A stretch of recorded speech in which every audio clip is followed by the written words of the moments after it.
Hello. Hello, hello. Happy Friday, everyone. I see V Bunnies has found the piss already. There's a new emoji. There's a new piss Yes, emoji. here I for the piss course. was very worried. It's called gold because I was very worried that they weren't going to let us have it if it was called like piss. Oh my god. Yes. So it's called gold. So be responsible with that in other streams. Piss Um responsibly. Oh, that's right. I forget that you can use it on other people's streams. Yeah, don't go pissing on them when they don't want it. V Use discretion. discretion. V bunnies, will you just put or somebody will just put a bunch of them like in a row because I really want to know what that Yeah. looks. I don't have it. I can't use it because I'm not a subscriber. Somebody gift Maddie a subscription to her own channel. I don't want to because if I subscribe to my own channel, basically I would be giving like $5. right half of which goes to Amazon, and then we split the other half. So it's like I would be giving Devin like $1, but yeah, there Yeah, we don't go. do that. Oh, yes. Oh, a nice river of piss. I think Madulo. I think I'd rather be pissed on than that pun. But yeah, but is that? I mean, I don't know your predilections. Maybe you'd rather be pissed on than a lot of things. Oh, I'm so That's so pleased with that emoji. It Oh, looks so much better than I thought it would. it looks gorgeous, and the animation is just so, if you will allow me to say this, fluid. Um, it's very I just stole it. It's just like water splash on YouTube that I made yellow. It's the same splash when I hit piss course. Um oh, now I can hear it again. Oh, it's so good. oh yeah, that was just a setting that I didn't have checked. That was just a thing in my audio thing I didn't have checked because I forgot. Um Oh, we love it. uh so we do have also we've got so much new technology, friends. We also have Yes. two new bumpers. Oh Um my god, I have not seen these yet. yeah, welcome back, Lulu Finks. Yeah, we have two new bumpers. So the first one I'll just do now, because I think we're probably gonna get a lot of use out of it. Hit the bricks, pal. You're done. Oh my god, that's so good. It's uh uh Scout TF2 saying hit the bricks, pal. Oh, everybody loves him. He's good. It's Germa. Everybody loves him.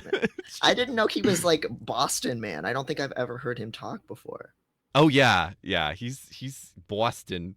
Uh, Is uh, Germa a Boston man? yes, yeah, and he also like looks like him, which is, and he also got his start playing TF2.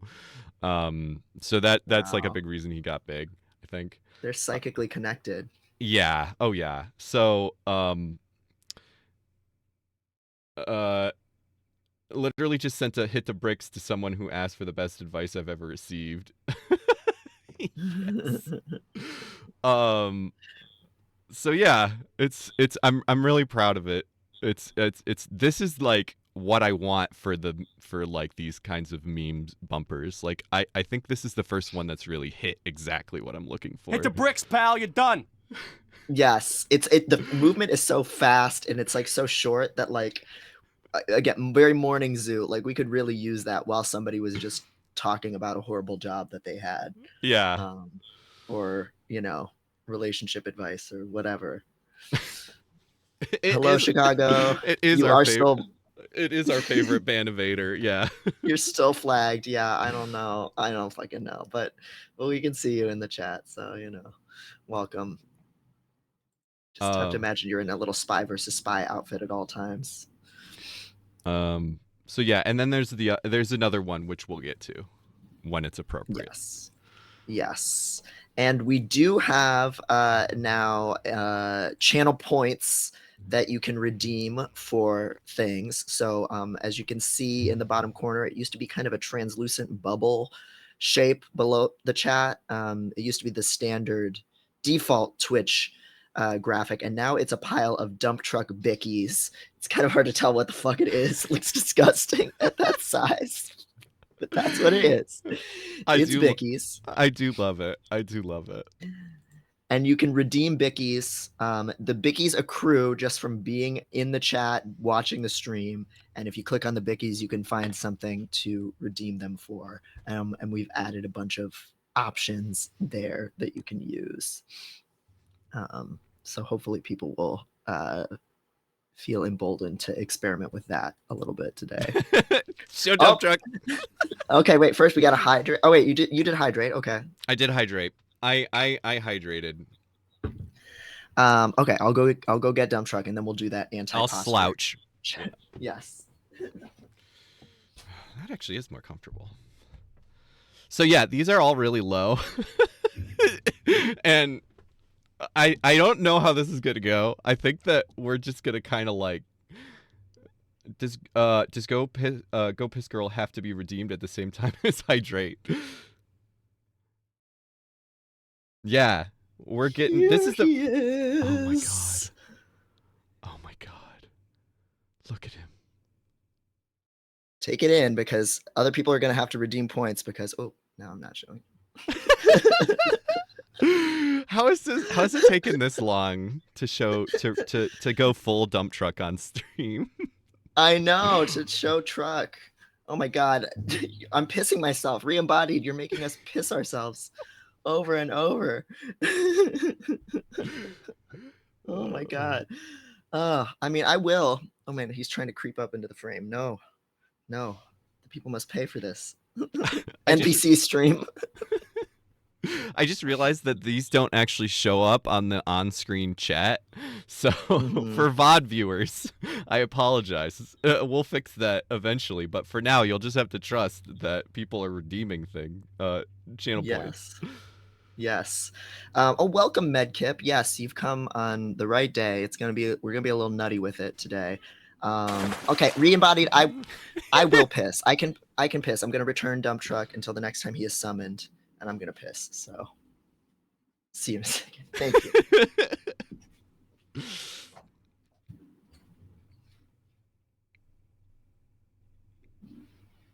Yeah. I'm excited about these developments.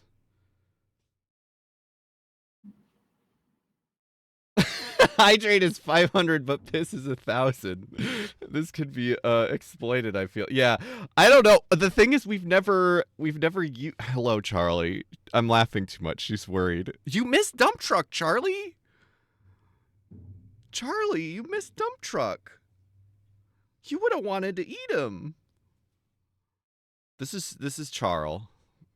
For anyone who doesn't know. Yeah, be bunnies. Oh, thank you. Thank you so much for clipping that. Oh, I hope so. I hope this is what we'll be remembered for. Yeah,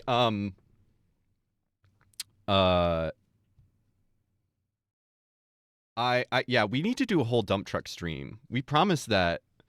That was like one of our first ideas.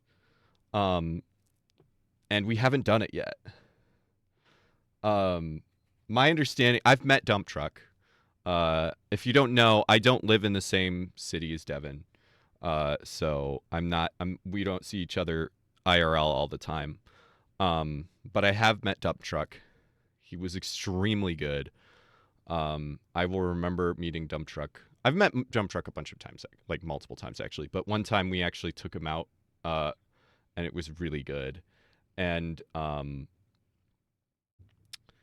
but yeah, Devin will like take Dump Truck out and have him explore, and so we need to do a stream of like that.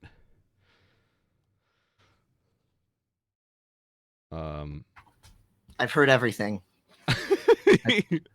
I pissed with my headphones in. We need to get a mic in there.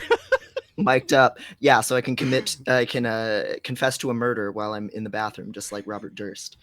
What is that? It's from this HBO true crime thing called The Gist, with this man who he never like was ever like successfully locked up for like killing his wife or these other people.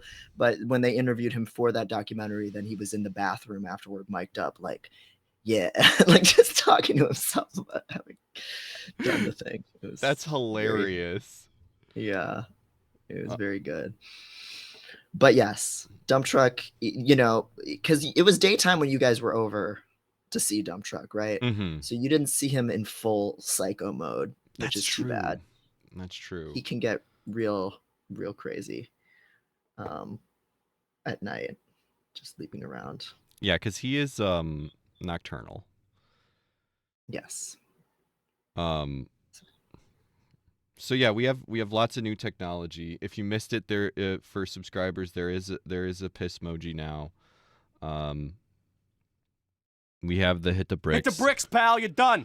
I'm sad Charlie missed dump truck, so someone will have to.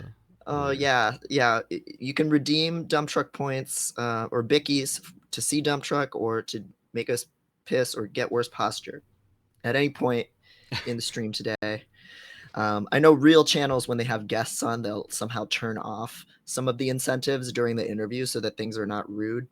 But you know, that's not an issue today. Yeah.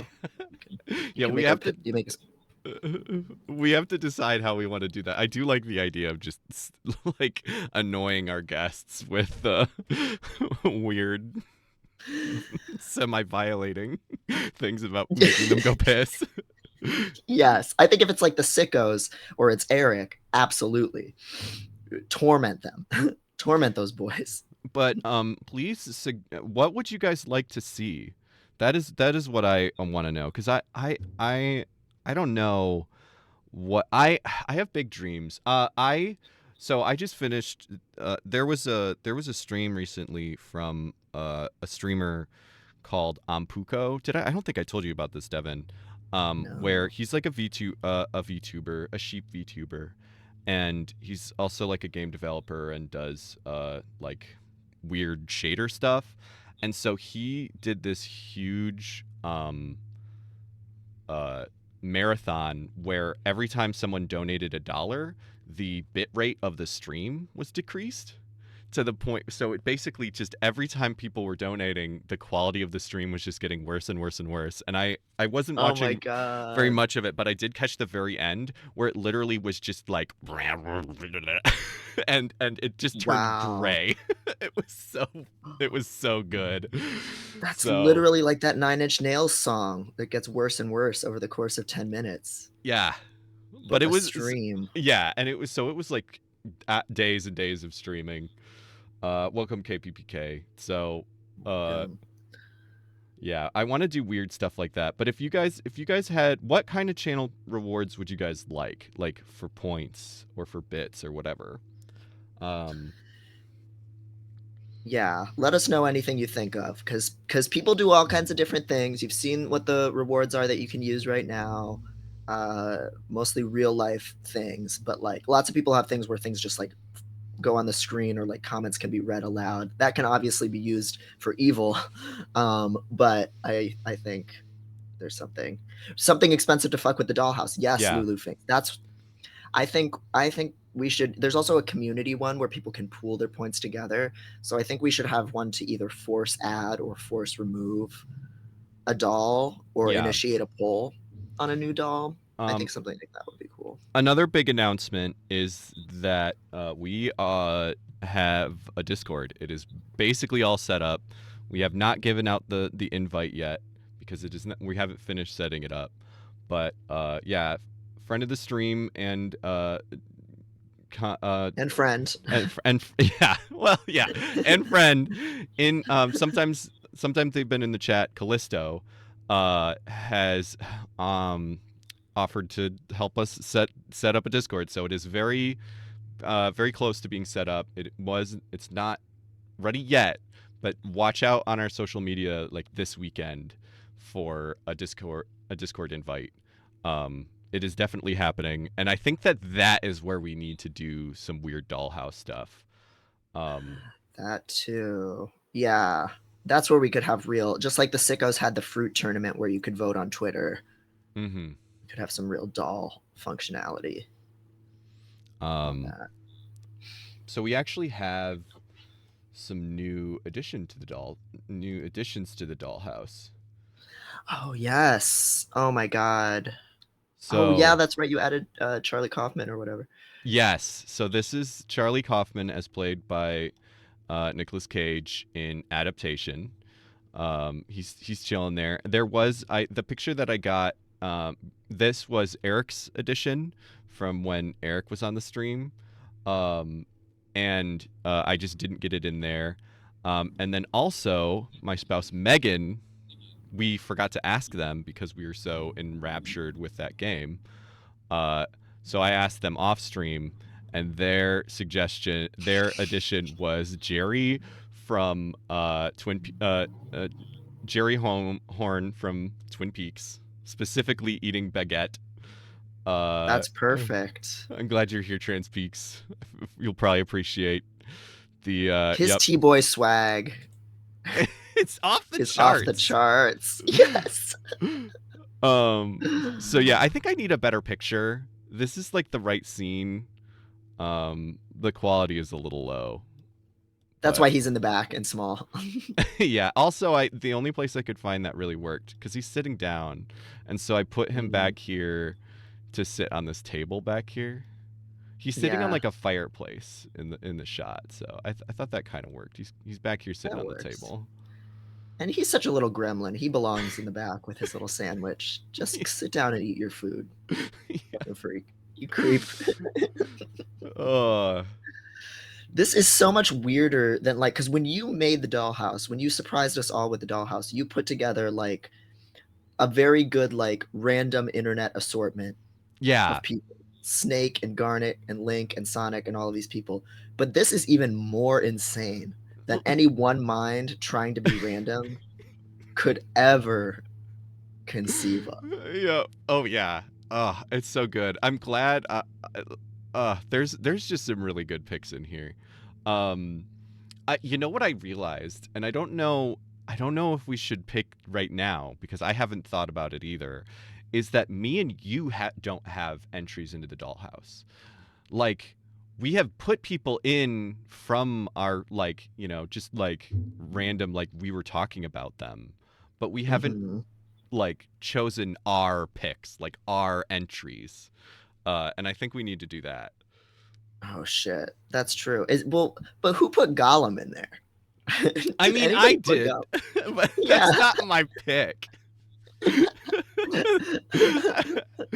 That's not my dollhouse pick from all people. I do think he's appropriate in the dollhouse, but Yeah, I think there's I like seeing him there. he's good. He is good. But yeah, we did get rid of most people, but I think as it gets fuller, like the Kinkajou and Gollum and Baby Gronk and what was his name? Hoopify. I think they can all they were just sort of like random stream things. Leftovers. Yeah. Yeah. I Stream think references. I think me and you have to add actual picks. Oof. Okay. I'll think don't- about that. Yeah, I think we need to think about it. Yeah. The lady in the blue shirt. Oh yeah, that's as that's Joyce Lulu Carol Fink said, Oates. that's Joyce Carol Oates. That was which Joe's pick. that was Joe's from pick. Anime Sickos. Yeah. And then do you remember the character name? This is Tom's- Buggy. Yes. Buggy from One what's the anime where the One Piece? Yeah, where the boy stretches. The long ass one that people love that I'm never gonna watch. Somewhere Tom is very Somewhere. upset. I have a few people mad at me over that. I owe a few people watching One Piece, and it's never gonna happen. All right, so we have a couple of actual topics. What should we do first? What do you think, Devin? Well, okay. Well, all right. Well, here's the docket, everyone. We're gonna talk about class action lawsuits. We're gonna actually not exactly demo because I can't put in my actual mailing address on stream. I shouldn't dox myself. Shouldn't. I shouldn't. I'm not gonna let But you dox yourself. okay, I know. Yeah, you have like a little bit of a guardrail on it where when I start just typing things or autofill is like, hey, do you want to tell everyone everywhere you've ever lived and every name you've ever had? I You still can have an emergency stop button from when we did VR chat too. So worst oh, case scenario, it's not like it doesn't like have a lead time like it did when we did VR chat, but does it just end the stream or does it like throw to hold screen? it just ends the screen. I mean, I also have a thing that throws to hold screen, but I do Right. have a full on just emergency stop. That's good because yeah, I forget myself sometimes. Um, but yes, we have that. We have some kind of like labor organizing victories to kind of talk about. That'll probably be pretty light. Mhm. Oh, this is one I forgot to mention. Somebody submitted a freak of the week that is a person, and it's freak complimentary. So we can Ooh. watch some TikToks of that person. Which we'd be going in completely cold. I did not look at it either, other than they linked me a like video essay about how weird this person is, and I was like, Ooh. great, I'm I'm into in. this. And then we have a Grimes report. Um, yeah, so Our we have dessert. we have a bunch of little things. Yeah, for dessert, we always have a little snack, a little palate cleanser of some bitter herbs, because yeah, that shit is not good. Um let's I guess let's just do those in that order, I guess. Let's start with some of these some of the the Class actions. yeah, the class action stuff.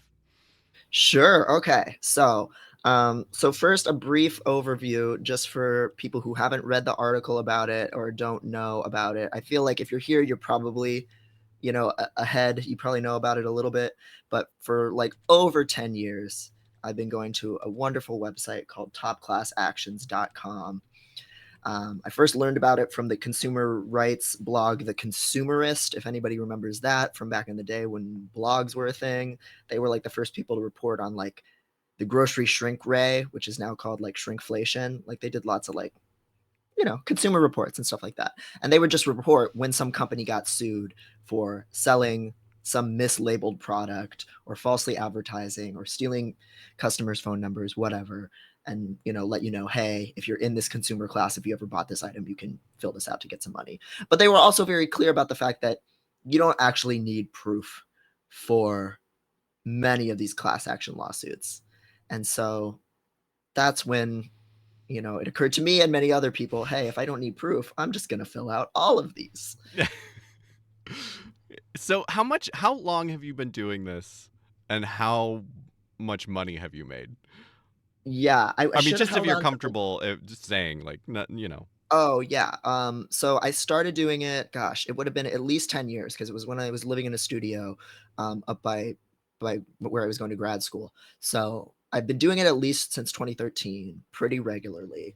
And I wish I had held on to the biggest check that I got recently, which is from like 1-800 contacts or something like that. It Oh was a my check for god. like over $1,000. Wow. Yeah, which is not the norm. Like those are the big fish that you think about, when you're filling out the website. A lot of times it's something like $3 for muffin mix or like $4 for weed killer or $20 for some fee, some like headphones or something settlement. But like I've gotten a few big payouts from like an airline settlement, a disk drive settlement where they had like no limit on how many disk drives you could claim to have bought. Oh my Um, god. this contacts one was a big fish for sure, but I've gotten ones that are in the hundreds, like not super irregularly. So if I had to guess, all told, it's got to be thousands and thousands of dollars that I've made off of doing this. I feel like 10,000 is a conservative estimate over the course of 10 years. Wow. Yeah, but it really varies. Panuli is this only in the US. There are some Canadian ones. In fact, on topclassactions.com, which we'll open up in a minute, there was a big class action settlement for the survivors and descendants of residential schools, so Indigenous people. So there was a big settlement payout for that, and that's a Canadian, First Nations in Canada issue. So there will sometimes be Canadian settlements on that website, but whoever's aggregating for this website is clearly US based, so it's mostly US stuff.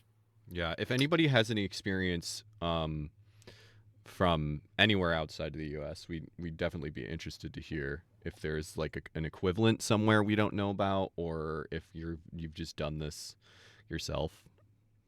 Yeah, would love to know how much of a resource that, if there's a resource like that that exists, or like just even what the like civil case world looks like in other countries. I would find it hard to believe that we have the best. Like, we've got to have like a bad one. So there's got to be places where people can make more money off of shitty corporations than here. Yeah. Um, So yeah, there's a specific website that you use. What would top class action lawsuits? yeah, topclassactions.com. And should I pull it up, or what do we want to? I think I can just pull it up. Sure, yeah. And we can kind of explore a little bit. Now, when you first get into this game, you don't get any checks for quite a while because courts move very slowly. But after you get into the habit of doing this, it's like when I get a check in the mail, it's like a reminder to check the website again to see what's new. I love this, man. I love these pictures. Oh my god. I can't read what that one says. Receiving spam texts after opting out is a violation of federal law. You can get money for that. Oh yeah, here I can make this a little bigger too. Yeah, it's just a little chunky. It's just a little fuzzy for me, but it looks fine on the actual stream, so I can just look at that. Yeah, you can also share your screen, whichever you'd prefer. So yeah, if you go under, I think, lawsuits and settlements, and then I think there'll be there's lawsuits by brand, lawsuits to join, open class action settlements. Search lawsuits. So open class action settlements is where we'll see the ones that you can currently sign up for. And here we go. Facebook. Yes. So this is one of the big ones that you can fill out. This is a good starter one because you don't have to lie to fill this one out. I will admit, I don't know. I've never done it. I've never done this, and I'm afraid to lie about stuff like this. I don't know. It's not even that I think I'm gonna get caught. It's not that I think it's bad for sure. I don't know. There's just this. I'm curious. Like, I don't know. It's just, I think it's scary to, to literally check a box that says I am committing perjury. Right? Yes. And that's why they put it in there, because they just, they know that they can't afford to actually investigate every claim, especially when it comes to like products you're claiming to have bought. Nobody actually keeps track of every Schmucker's fucking jam that they've ever bought, and so investigating that is just like impossible. Right. But if they put just a few little hurdles in the way to keep people from claiming the money that is already on the table, the lawyers get to keep that money. Right. So basically what happens is there's already a court settlement that said, you lied, you fucked up, you have to give consumers, $1 million, however it gets divided up by however many people claim it. Right. So, from Smucker's perspective, they actually don't really care where that money ends up because they have to pay $1 million. That's just is what it is. Right. But the law firm that's paying it out has an incentive to make it a little bit more difficult sometimes to apply for.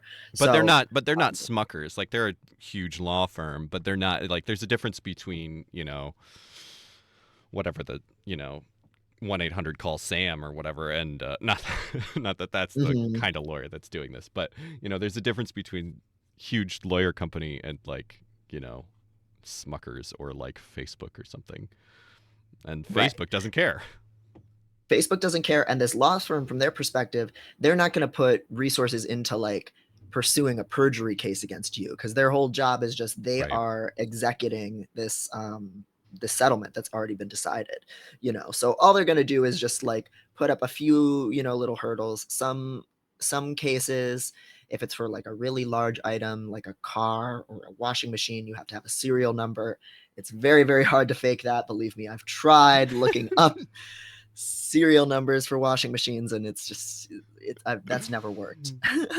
But for anything smaller than that, it's usually just they put a cap on it. Like, you can claim up to 20 Burt's Bees chapsticks without proof of purchase. But if you want to say that you bought, hundreds of units, then you need to prove that, because we're going to be giving you a lot more money for that kind of claim. Right. But then it's a numbers game for how many lawsuits you're doing rather than how many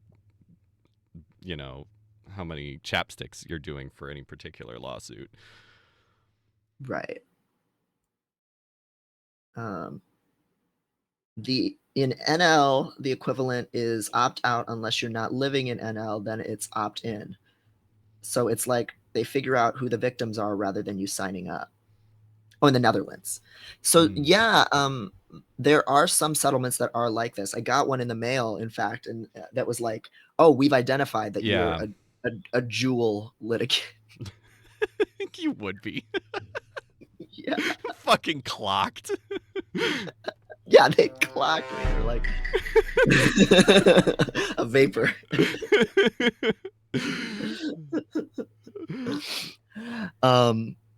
But there are a few starter ones that we can look at that, like, you don't even necessarily need to lie to get into, which is always a good way to like get your beak wet. So yeah, let me see with this Facebook one. If you made a purchase using affiliate links, you may receive a commission, but it will not result in any additional charges to you. Okay, so did they get sued for that just not actually being true? No, I think this is, shared or otherwise made accessible to third parties, Facebook user data and data about users' friends without permission of the users whose data was shared, and did not sufficiently monitor and enforce third-party access to that data. So yeah, this is probably like the 100th time they've gotten fucked over in some way for this. Well, I say fucked over, but more like had some kind of slap on the wrist for this. Some consequences. Yeah, so this is a new one. I actually haven't signed up for this one because this is any Facebook user in the United States. So if you had a Facebook anytime between May 24th, 2007 and December of last year, you can apply for this settlement. There have been some other ones. Illinois has had a lot of settlements with Meta, and we can talk about another one of them in a second, where they've been stealing biometric data. So just like facial recognition and maybe thumbprint login, I'm not sure, but definitely facial recognition data. God. And that was a $397 check for the Facebook one. So it's nothing to sniff at. Yeah, and this one in particular, like, it's just like, who's eligible? All Facebook users in the United States between May 24th, 2007 and December 22nd, 2022, subject to the exclusions described above. So yeah, there's some exclusions. And then potential. Tells you potential award varies for this proof of purchase NA. So in this, it just shows you right up front that you don't need anything. Yeah. And that you have until the 25th to file a claim. So this is exactly the info that you always want to look for when you go to Top Class Actions and you go to Open Settlements. Then you want to look for settlements that look promising. So consumer items, social media apps, things like that. You want to avoid big items. And then you just scroll down to this info and you see like what proof of purchase is needed, who's included in the class, because those would be the details that you want to make sure that you populate into your claim form. So for example, if there was a settlement that was for dog food, but it was only for people who bought dog food in California in 2008, you were totally on vacation in California with your dog in 2008, and you bought like 10 bags of the biggest bag of dog food that's eligible for a payment. But your current address is your address for them to mail the check to, hypothetically. Right. But yeah, we can click on that Facebook settlement thing just to see what it's asking for. Yeah, I was thinking I probably could do this as long as I just if I do this part off screen. Yeah. So we'll just to show people what it asks for first. Mm-hmm. Yeah, it's asking for your contact info, mailing address. You'll just have to say like, yes, you had a Facebook and you were in the US at that time. Current and deleted accounts? Yeah, if you have multiple names you want to put in there, and then it's just going to ask what your current username is on Facebook. So we can do that off screen, and what email is affiliated with that Facebook. And then you can down at the bottom, you can decide how you want to receive your payment. And this is really cool. Wow. It used to be you just had to wait for a check to come in the mail, which could, again, take 6 months to a year sometimes longer. Now, a lot of them, they will pay out through PayPal, Venmo, or they'll just send you like a prepaid MasterCard in your email. And this is what I did for the last Facebook settlement. And again, after a couple of months, I got 300 plus bucks in my PayPal account. So There's also it's really cool. Medkip says filled out that one. There's also another Facebook location settlement with a deadline of today. Oh, are you saying there's one that you have to be in a specific location? No, it might be from stealing location data.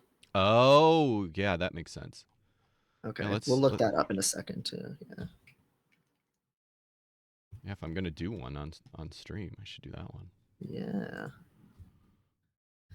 So as you can see, like the forms are pretty quick to fill out, and if you have autofill on Firefox or Chrome or whatever you're using, it really does not take long at all to fill these things out. Yeah. So I like to just like put on a movie or like a YouTube video and just kind of bang out whatever's new for like an hour every couple of months, and then I just wait for the money to just flow over me. So yeah, I just searched Facebook. Oh yeah. I'm gonna put a link to this one in the chat. Oh yeah, thank you, Medkip. Meta Platforms And also- location data privacy 37.5 million class action settlement. Fuck yeah. And sometimes these law firms make handy little URLs. So this one is also facebooklocationsettlement.com. Will relocate to that place. And I'm gonna have to fill this one out too, because I have Yep. not. All natural persons residing in the United States who use Facebook between January 30th, 2015 and April 18th, 2018 inclusive, and whose iOS or Android location services setting for the Facebook application was turned off at any point during that period, but whose location information was inferred by Facebook via the user's IP address. So is this one something they're going to like double check on the back end? Let me look at what they're asking for to see if they're collecting info that would let you do that. No, it looks like no. It's just asking the same stuff: contact info, if you lived in the eligible area, and then what your account number is. Did you have it asked, did you have location services turned off at any point in time? So we should say that no, that we didn't have it off, right? That we had it on. Or no, it's if you turned it off that it basically manually collected that data anyway. Right. Yeah. That Yeah. you should have it off, and so that because it was either turned back on or right. Yeah, I doubt they can verify whether that's actually true. But even if they individual user, if they could, it's not like it's for this one. It's like it's not like it's perjury because you don't necessarily know.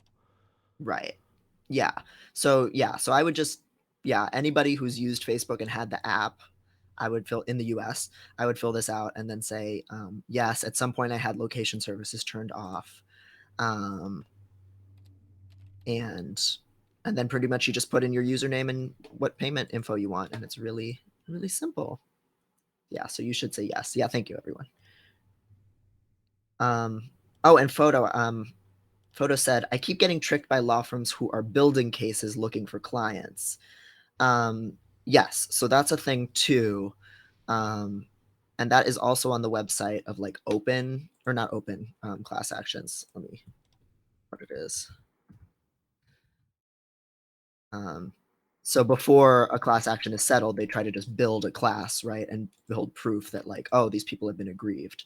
So you want to avoid where it says pending class action settlements or search lawsuits to join. Those are both like going to get you just like listed as a potential litigant, which is fine, but it's probably an amount of work that you don't want to do. So it's open class action settlements on the website are the ones that are like that you can file for now. Hopefully that makes sense. Yeah, I'm doing that Facebook one right now, off screen, right? Yes. Nobody can see.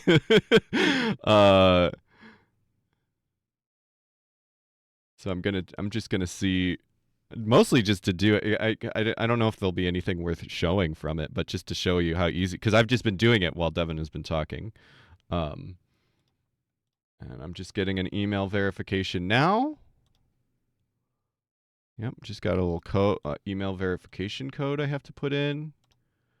And that's just for my PayPal payment details. All right. I have a success screen, but it's showing my email, unfortunately. But yeah. Yep. Yeah, So and then you I am just verification and attestation under oath. Gonna hit submit. and that's Yep, that. and now I'll receive a confirmation copy of your claim via email within 2 to 3 days. Perfect. Yep. And I just did it too, and just got the claim confirmation. So yeah. Awesome. So yeah. Oh, I see photo. You're getting ads for them. Got it. So yeah, there is this Steam one. So I haven't actually done that one yet, but I think this one this one must be like that, where it hasn't actually gone through yet, right? I think, let's see, it's a start refund claim now. I mean, I haven't dove into this one, but I thought it was already settled. Let me look. Oh, I thought they were just trying to get Yeah, because I don't think it would be an amount, because it says up to 60% of all your purchases over the last 4 years. So I think you can sign up for this one now. Oh, wow. Okay. I misunderstood. I thought that I didn't realize they had already settled the case. So yeah, this is a big one that I need to do. Presumably this is also on that website, but it's yeah, there is so you must have a Steam account, live in the US, and be at least 18 years old. Up to 60% of your purchases on Steam in the last 4 years. Do I have to pay your fees? No, we only take a percentage of what you win in or settle in your case. Interesting. So this one they'll actually, I think, have to let me look at what actually the terms of the claim are. The arbitration claims are related to a federal class action by Wolfire Games, a game publisher, claiming that Valve, the owner of Steam, uses its monopoly power to force game publishers to sell their games through the Steam store and pay Valve a supra-competitive commission. Yeah.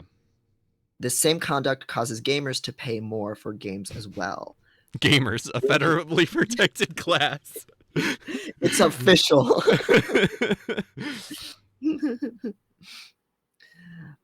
Game consumers tried to bring a class action, but the court ruled that these claims can only be pursued through individual arbitration. Okay, so that's where you were getting the idea that it's still an arbitration. So this is actually a little different. It's a little bit different. It's almost like they're doing individual arbitration for an entire class. Right. So that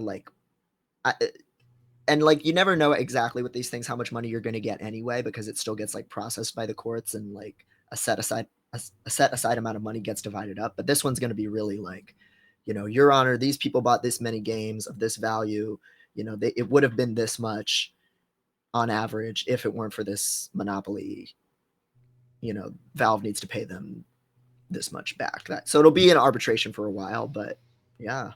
Yeah, I buy a lot of games. Oh, yeah, and I think this is an interesting one for me personally, just because I like Valve a lot.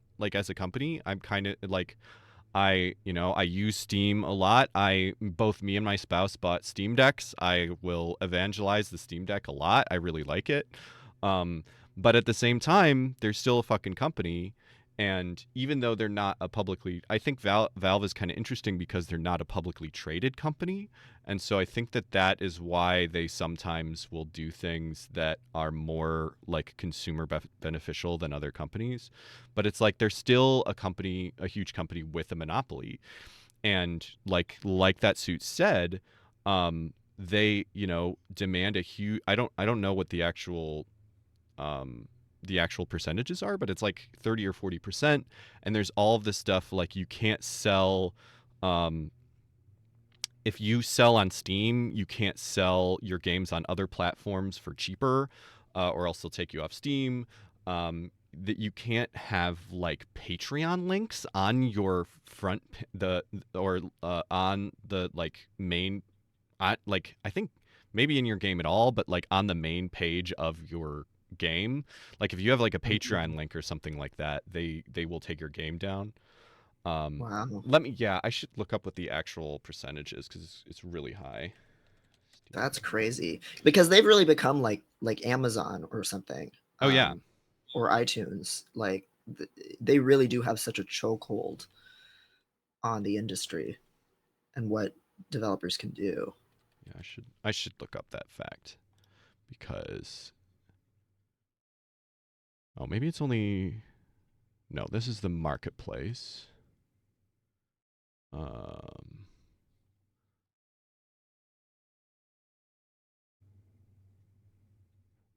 Valve has typically taken about 30% of all Steam sales through the platform.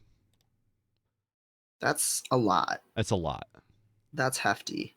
And especially when you think about all these indie developers that, you know, they're selling it for like $1. Like, Mhm. you know, and so they're making like, you know, 60 cents, 60, 70 cents off of each game because Valve has taken this huge, and they can't sell it for cheaper other places to incentivize you to go play, to go buy it on places like Itch, that itch.io. And I don't think does Itch not take any percentage? I think Itch might not take a percentage at all. Um, or it's a lot lower. 10%, Yeah. which is, yeah, I mean, that still adds up, but that's 30 is just unreal. Like Yep. that's This is the same kind of monopoly that, you know, Apple has on the or Google has on the App Store. Like, um, yeah, and that's still bad, and that still has like, you know, a lot of ramifications for how games can get sold. And because they are this monopoly, you have to have them on Steam, or else you just don't get seen. Like, Mhm. you know, over and over, I like to follow a lot of indie developers, and they're like, yeah, the only way you can get sales is if you get which is another thing, review small games you like on Steam, because that gets them into the queue, into like the new and rising queues and stuff, and that's the only way people like can get their games sold, because it's a monopoly. Because they, you know, they started doing this before everybody else. They were a big game developer, and they, you know, it's the same thing. It's always funny to me when people are mad at like Epic for having their launcher, and it's like, oh, you have to. They're making it so you have to play their games on Epic, and that's the only way you can buy them. It's like, yeah, how do you think Steam fucking started? Literally, everyone was so mad because in order to play I think it was Half-Life 2, the orange box, I think, in order to play on, which is Half-Life 2 and Portal, or no, it was maybe before that. Maybe it was Half-Life 1. One of their big games, like was one of the, it was like the first time anybody had a launcher that you had to download in order to play a game. And that's why Steam is a monopoly, is because they did that. Yeah. It's crazy and I hate it, like because it just feels like such a big bloated thing. Like I don't want to have to Yeah, download another thing to just get my game, you know? yeah, Like if I just want to play just one game like that I have on a new device, like I just have to get this entire like bloatware. Like yeah, it does just feel like this behemoth that's just swallowed up everything. So as much as Epic Games is just like a competing other largest corporation, it's like, well, at least siphon off some of that market share because it's fucking crazy out here. yeah. And in the end, it's like, you know, it's frustrating because it's like the best option we have is like, you know, another monopoly. So we have two monopolies instead of one, or two or three or whatever. And it's like that's not actually that much better. No, you're still having to download multiple now big Right. bloated programs to libraries. And they can just take something off whenever they want too. It's that same like Yeah. problem with DRM, that's an issue with iTunes or Netflix or anything else. Like it's like you can't get access to the things that you sometimes you've already paid for. Yeah. You know what? Since we're talking about this stuff, this is something I don't know. I didn't look a ton into this, but I just wanted to mention this since we're talking about big gaming companies.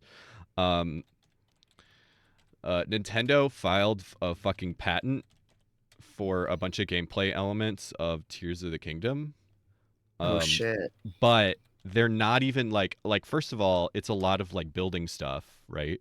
So, um, which is stuff that people like. Obviously, Tears of the Kingdom like does it better than anybody has, and it's really like has done a bunch of really cool specific things with it. Like people were really like when it came out, every game designer on Twitter was like, "What the fuck? How did they do this?" But at the same time, the core concepts are things that people have been doing since fucking Gary's Mod. It's not like building in these ways are like a new and like patentable thing. Um, Right. but and so that's really troubling that they're trying to patent that stuff. But it's way worse than that because the things that they're trying to patent are this is from a while ago. Hold on, this is maybe the wrong one. Um yeah. Because the things that they're trying to patent are like moving platforms. Like literally like there's a patent, yeah. So this patent drawing here is basically like, yeah, is this a quote? The okay, one patent is spotted by now Naoya 2K that appears to be obvious as a functionality at first glance is related to the calculations performed while Link rides atop of objects.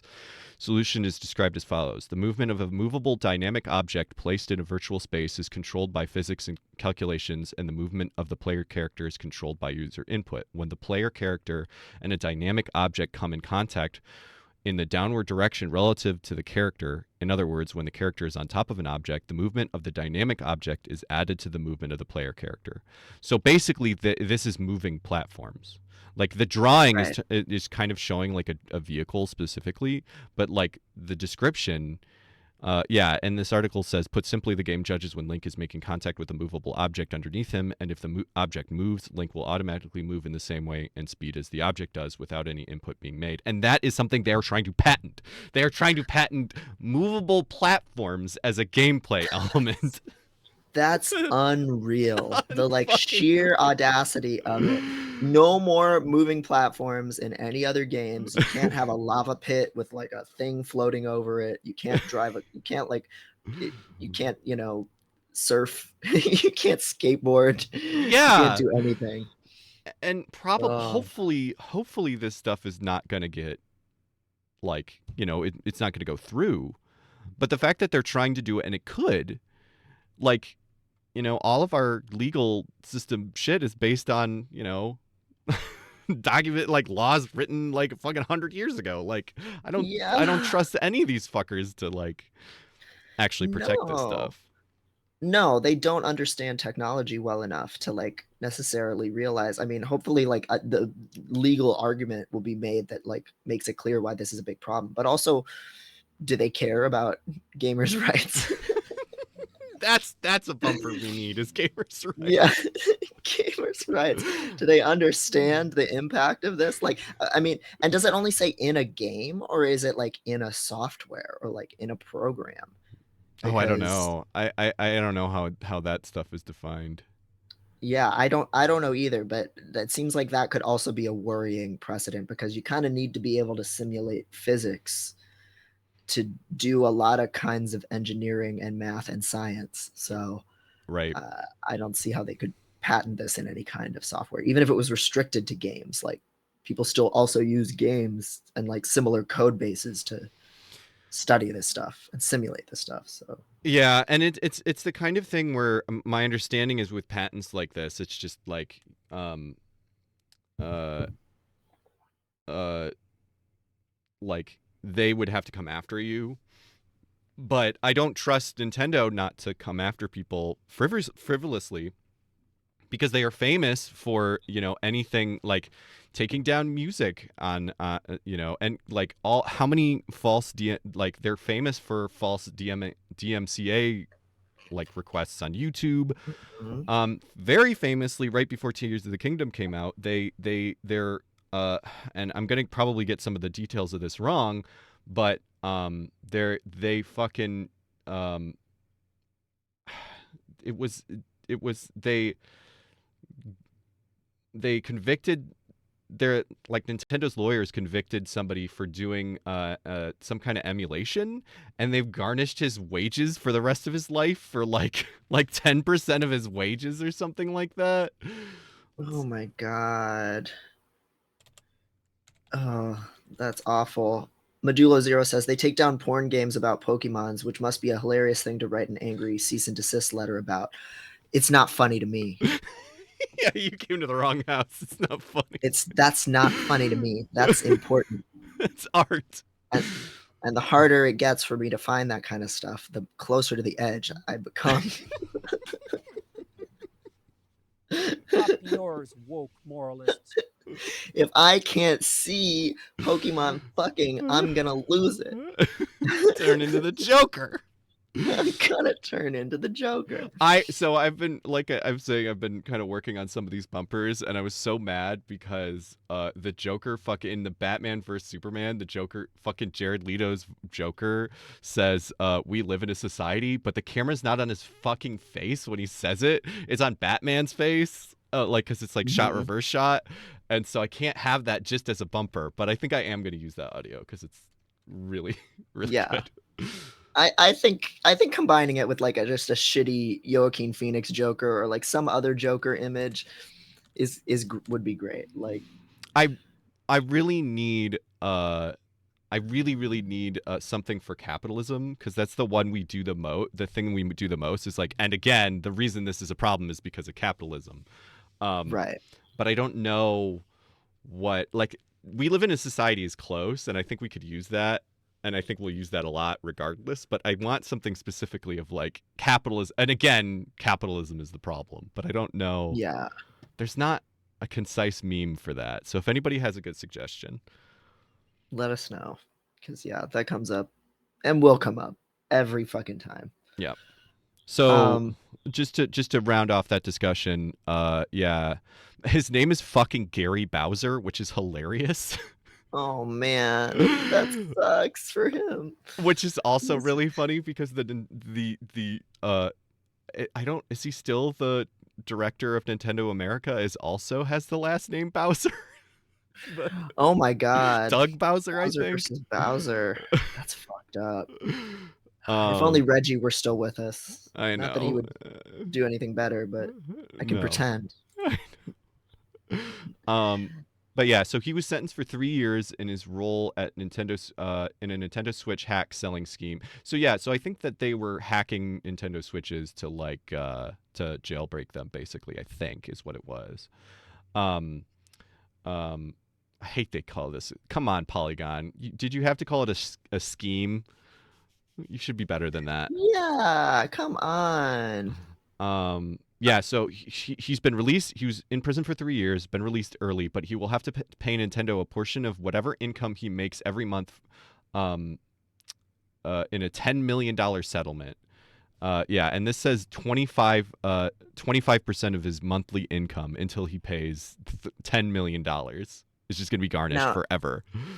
Now, Gary Bowser, please, this is a time for you to do as much work under the table as you possibly can and not report your income to the government. This is just a message to Gary Bowser. We stand with you. Yeah. And yeah, I hope you can scam your way into not paying Nintendo all of that money, because Jesus Christ, that's awful. Yeah. It's like you're an indentured servant to Nintendo for the rest of your life. Like, Seriously, it's fucked up. So Yeah. steal, pirate, do crimes. It's all justified. Yes. Modulo Zero has a recommendation for the capitalism reaction, and I do love this image. The guy playing like Uno, and it's like the problem is El Capitalismo. I've never seen this. This is really You haven't seen good. this guy? Oh, he's so good. I think about him all the time. Yeah. Oh, that's really So good. that's Is this a video? Like, is there an original video of this, or is it just the still? I'll have to investigate.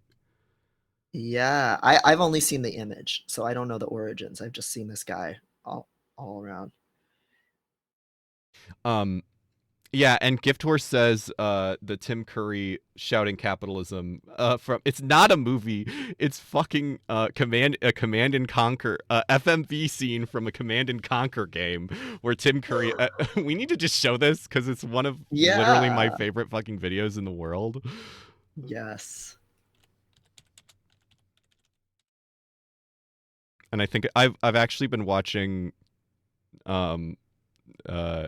finally started watching Star Trek The Next Generation, and the intro to that starts with Picard just going space. This Yeah. is what I think. It's very good. Commander, you've rained on my glorious parade. For He's so this, I'm sending everything I've got at you. But I won't let you have the satisfaction of catching me.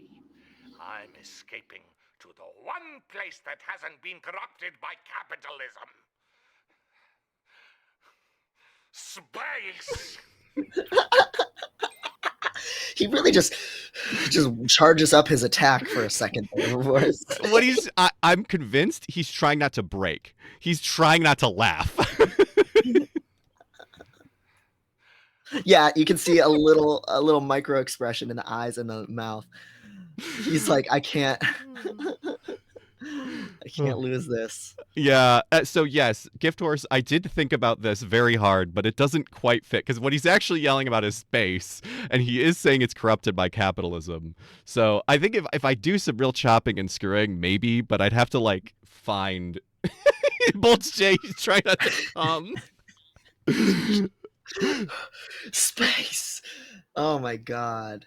And the fact that he put his whole pussy into this FMV game, like he has just continued to deliver and deliver despite like not being able to like act on set the way that he used to be able to and like stuff like that. Like he what a king. We love him. He's so fucking Oh. good. Yeah, there's something. Yeah, there's something there. That should just be a bumper. I don't know when we would need to yell about space. But... Yeah, outside of the context of Elon Musk and Grimes. Well, there is that, yes. In most places, that would be an outtake. In fact, now I think retakes should be forbidden. If your actor starts laughing, it's going in the movie. Abolish editing. Oh, that's one of the greatest videos of all time. I love the. You've rained on my glorious parade. The rain. Oh, you can kind of do it a little bit. I can't. Oh, you can't roll your my- R's? Yeah. He's supposed to be Russian? Do Russians roll their R's? I thought that was like Scottish. What the fuck? Oh my god. But yeah, thank you for reporting on that Nintendo lawsuit because that's really concerning. Yeah. We already see like Disney sue people over literally anything. Like my sister has gotten her Oh, yeah. like goods that she makes taken off of Etsy because they feature Disney characters, and like there was that famous case of like a daycare got sued by Disney because the kids had painted Disney characters on the walls on the outside of the daycare, like Donald Duck and Mickey Mouse and shit, and that they got sued for that. It's just, yeah, the precedent is really frightening. Really frightening. So anyway, another lawsuit I wanted to talk about is the Instagram one.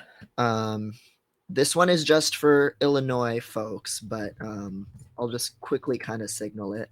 It's another biometric lawsuit. Um, the state of Illinois has a much stricter biometric information privacy act than a lot of other places, which is why we've had so many of these. I'm just trying to pull up the website for the Instagram settlement. But it's a $68.5 million settlement. Hi, are you purring into the mic? Can you hear Charles? A little bit.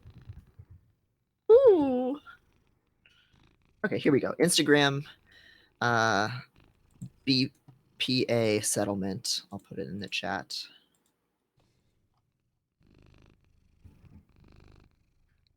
Chicago, you might, even if you were unhoused at the time, you might still qualify. Let me look, or you might still be able to submit a claim.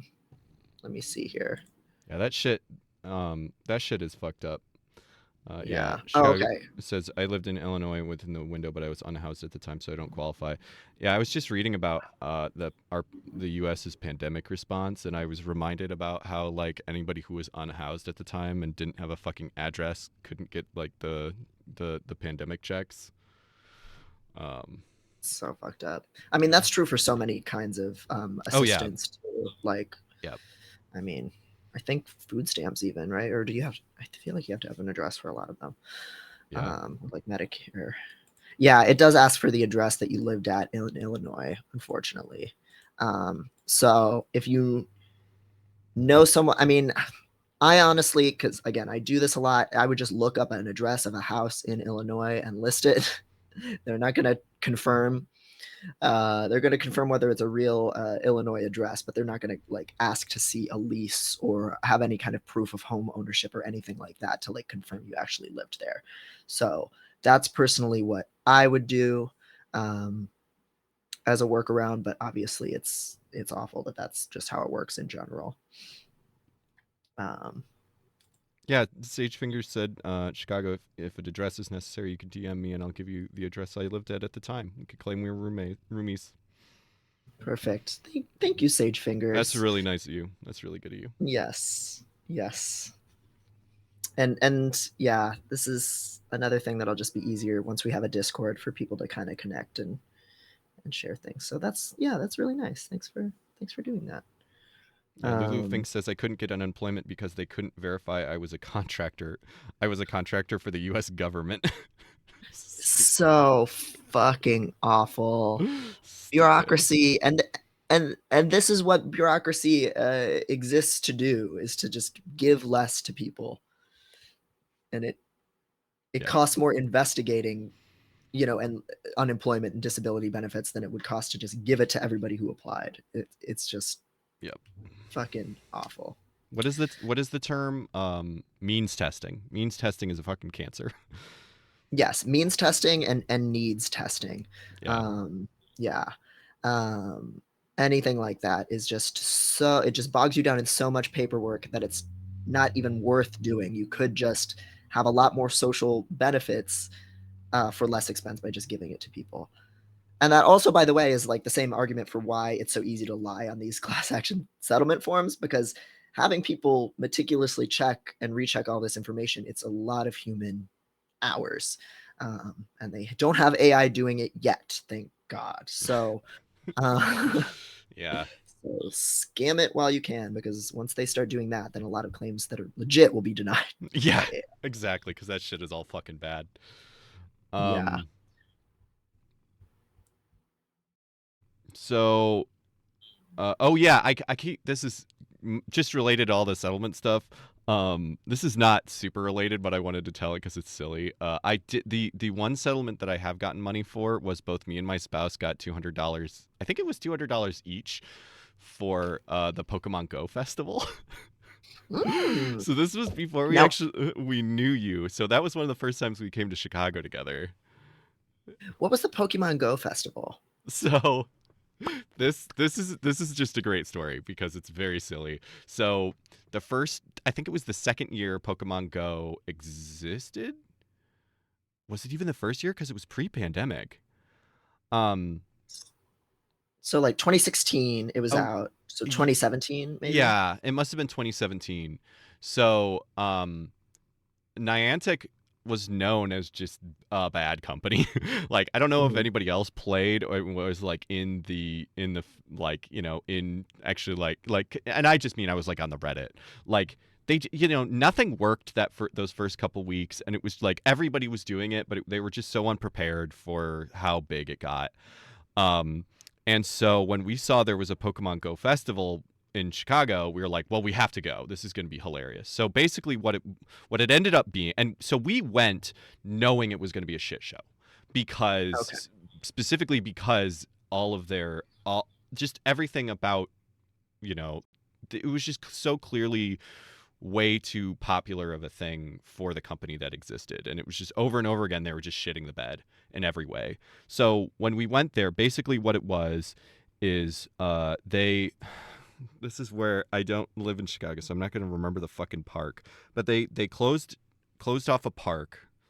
Um, it's by the water, and yeah, I'm not going to be able to even. Was it downtown? Yes, it was. I think it was Okay. near the museums. Okay, so like probably Millennium Park or Grant Park. I think it was Grant Park. Is Millennium Park the one with the bean and Yes. so They're kind yeah. of connected. Yeah. So Grant Okay. Park is farther south, but it's connected. Yeah, and it's by the museum. Okay, so Probably that. I think it was Grant Park. So they closed off Grant Park and um they uh it basically the idea was you signed up and you were like you got a code that you put into the app so they knew that you were like one of the people that were going to the festival. And then we went into Grant Park and there was supposed to be all of these like crazy Pokemon that hadn't there the big one was unknowns, are unknowns, which are like the weird little letter guys. And there was like stuff you're supposed to go to a bunch of stuff. It was very much like the supposed to be the experience of Pokemon Go of like walking around and doing stuff, but like contained in this park and everybody was doing it. So it was a fun Mhm. idea. And it didn't work. The big thing, no one could connect to the internet. So Oh shit. everybody, because it was basically all of this huge, because if you go to a big show or a big festival, like a lot of times the Phones internet don't won't, work. right, because there's just so many people, it's overloading the 5G and stuff like that. And so they actually had, I feel bad because I feel like it probably wasn't even their fault because they actually did bring in a bunch of like extra towers and stuff like from the phone companies. So my guess is like the phone companies didn't deliver on their promises. They were like, we're going to have this many, because they knew how many people were coming. So they're like, this many people are coming. We need like cell phone towers to deliver, internet for this many people in this enclosed area. And there were, it just didn't work. No one had internet.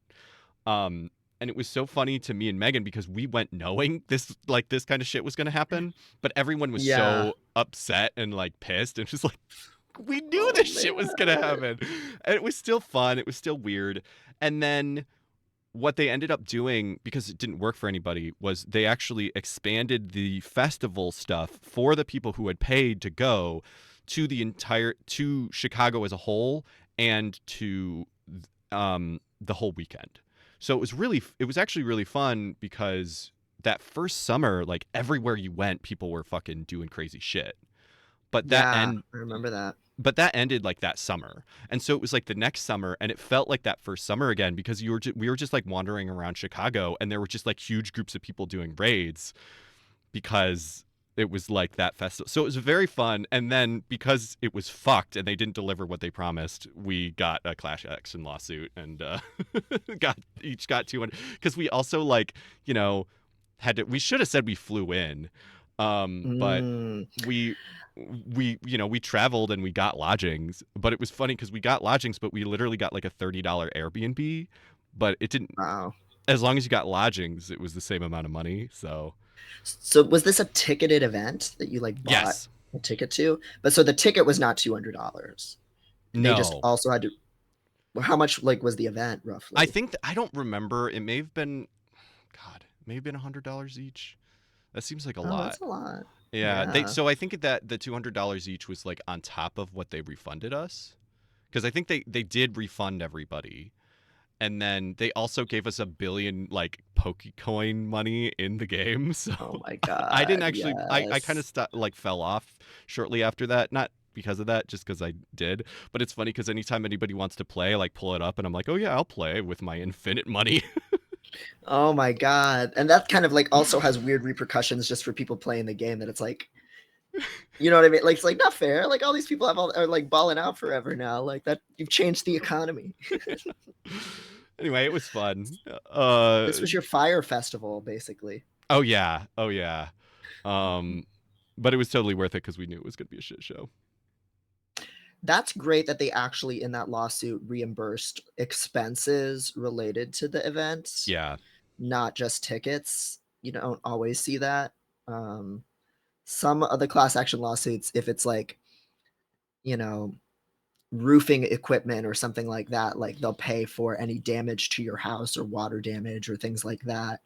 But yeah, you don't always see, or like airlines, a lot of airline settlements don't necessarily figure in not just the expense of the ticket, but also like, oh, you had to get a hotel, you had to stay at the airport overnight and that kind of thing. So yeah. And that's Niantic's pretty not cool. not a particularly big company. Like they're funded by Nintendo, but they're not huge, so it makes sense that they got kind of fucked.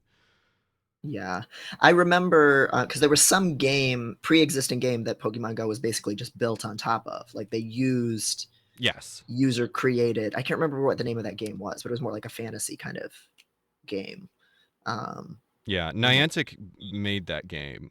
Um, yeah. yeah, and they I'm just like took the existing like bases and use and turned those into Pokemon. Ingress, yeah, Yep. thank you, Bolts J. Yeah, that's so you know Yeah, I really liked it's that's for our interesting. fire type the Fire fire type. type festival. God, we've had so many busted up whack things here in Grant Park. This year, of course, was the NASCAR race, and we've talked about that on stream, right? Already. I don't think so because you talked about it, like you posted about it, and I think we talked about it, but I don't know if you like actually because you went, right? I was trying to go, but no, tickets were like $300, Right. so I was not trying to go to that. They had performers, but their biggest headliner was the Chainsmokers, who everything got rained out. It was like 3 days. Everything got rained out on like day one. Chainsmokers couldn't perform because they literally their time it was rained out, and then they had to like fly to Vegas. So like them and a bunch of all the other main performers canceled. The first day only one race was done, so only, and it wasn't even completed, so then it was called early and some guy was crowned the winner based on like, not the full length of the race. And then the next day it was just raining constantly all day. The main event that was supposed to be at like 1 was like pushed back to like 7, and they had to end that one early too. It was such a shit show. It was supposed to bring in supposedly all this revenue for the city, all these Yep. new fans for NASCAR that are like liberal city dwellers. But apparently it got great ratings, so who knows? Maybe they'll fucking try to do it again. But that was Lori Lightfoot's last brainchild before she left office. So, Big brain on Lori. yeah. Oh, Medulla Zero. Ingress was that thing that started as a thinly veiled source geodata for Google Maps, wasn't it? Yes. That was the thing. I knew people were mad at that game for just like relying on user data and like user submissions to base their entire map off of. But yeah, they were just I thought it putting seemed people to work. I Yeah. thought it seemed neat. Um, but I definitely downloaded it. I was like, that sounds so cool, and I downloaded it, and and it was like, go over to this spot to like start your quest, and I was like, no. I like knew that was the point of the game, but when I downloaded, I was like, that sounds really cool. Maybe I'll do that at some point. I just didn't because Yeah. you had to walk a place. I mean, yeah, even if it was like a scam, like it was still fucking fun to be like, I'm gonna go for a walk and I'm gonna see some little guys in my neighborhood. You Hmm. know, that that was enough for me. Okay, one last class action settlement before we move on. Just because it's an easy one and it's one I want people to be aware of. It's a hand sanitizer settlement. Pull it up real quick. So it's Virgin Scent Incorporated is the company. Virgin Doing scent. Virgin Scent, doing business as Art Naturals Incorporated. Plaintiffs allege that Virgin Scent manufactured, marketed, distributed, and sold adulterated and misbranded hand sanitizer products Wait, that wait. contained Virgin Sense sold adulterated products?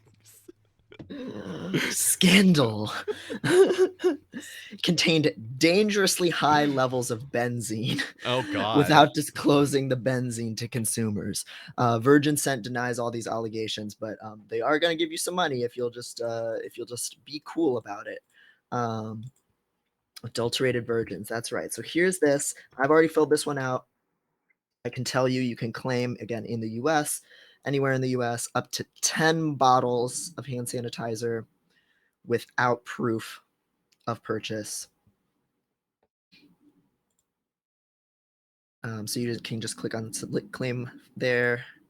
Thank and you, they basically Zelda. just Zelda Brodowitz et al. Versus Virgin Scent. So thank you, yes, you, Zelda. Yes, Zelda, in her infinite wisdom, has taken care of us.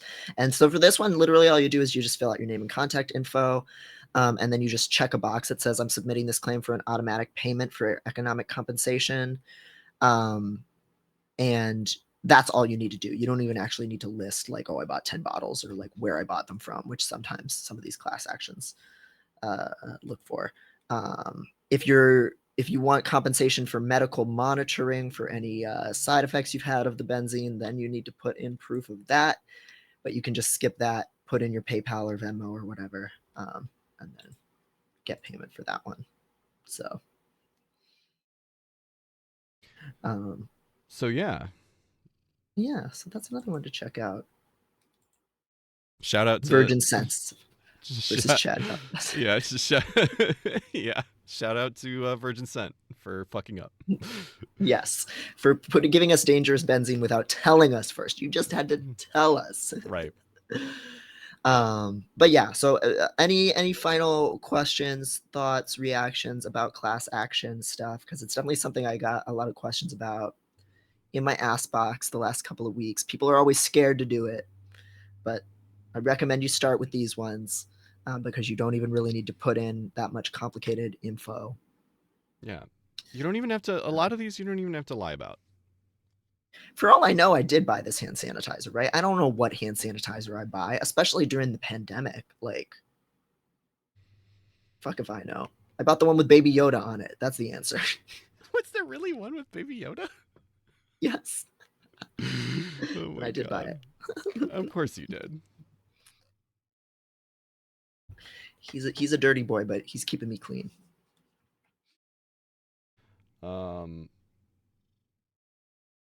Yeah, I was like, they're not going to question me buying 10 hand sanitizer bottles in March 2020. Let's go with that. Yeah.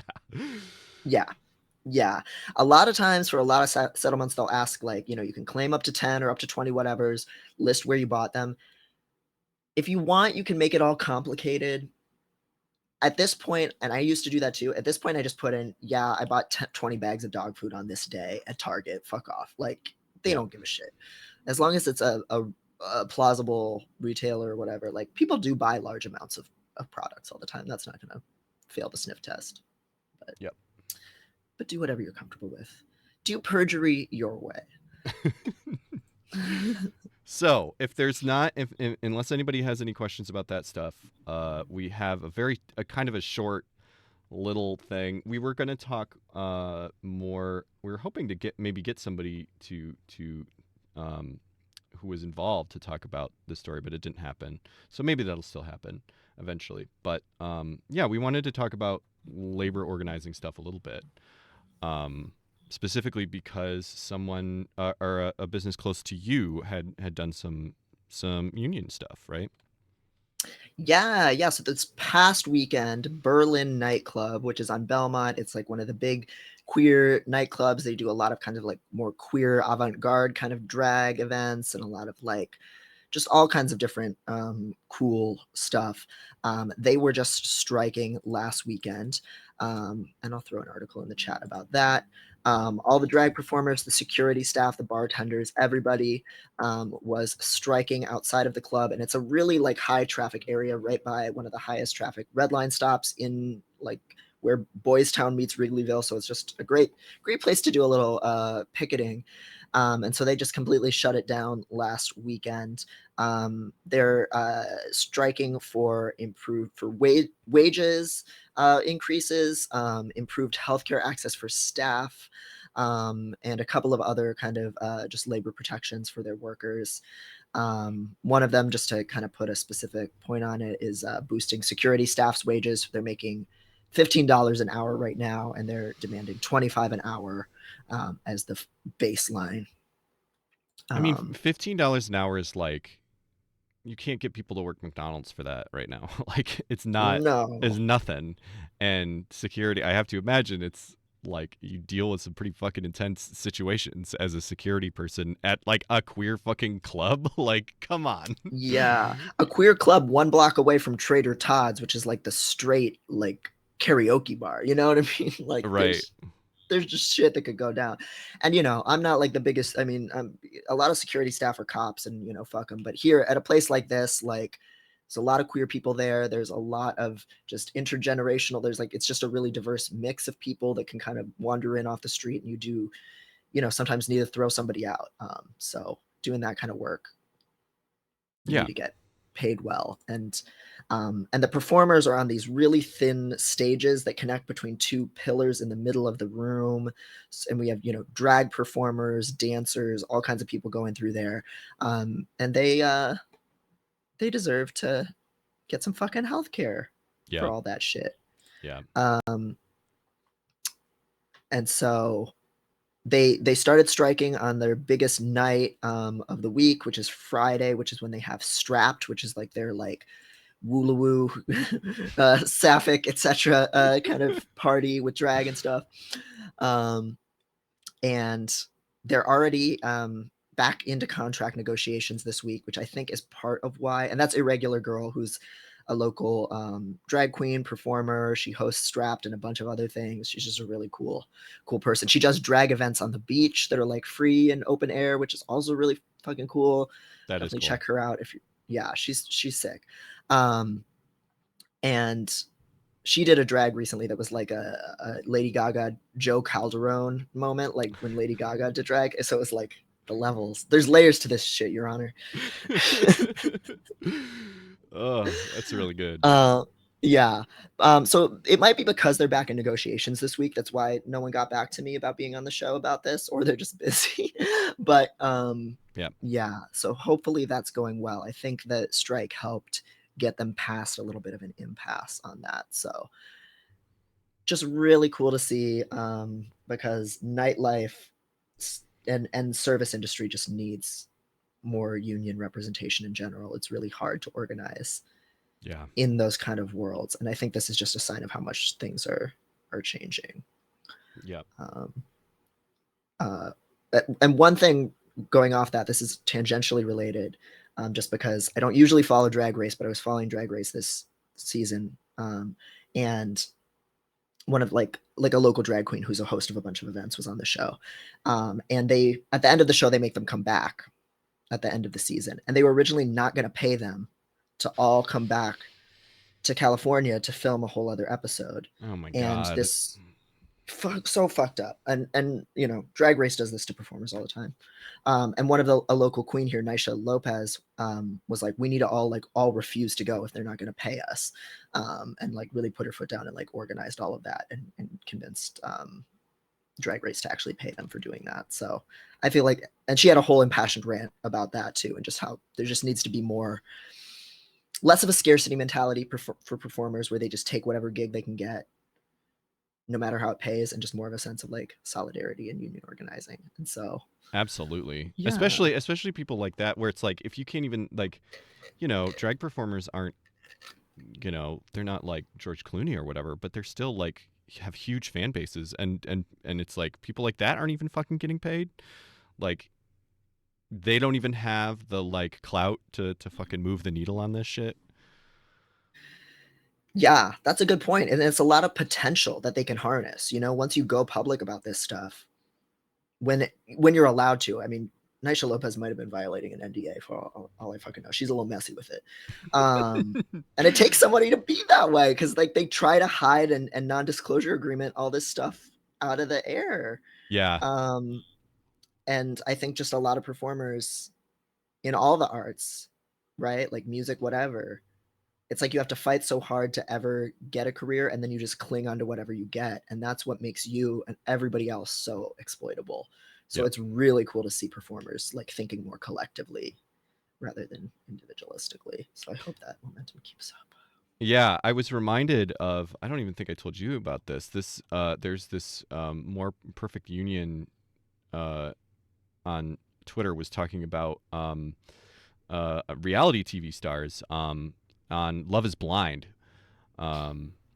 We're talking about Love Is Blind cast members told us they were psychologically manipulated, funneled alcohol, and paid $7.14 an hour, suing Netflix and Oh fighting my to change the industry. God. Yeah, this is like 10 minutes, so we probably won't watch all this, but No, I'm done.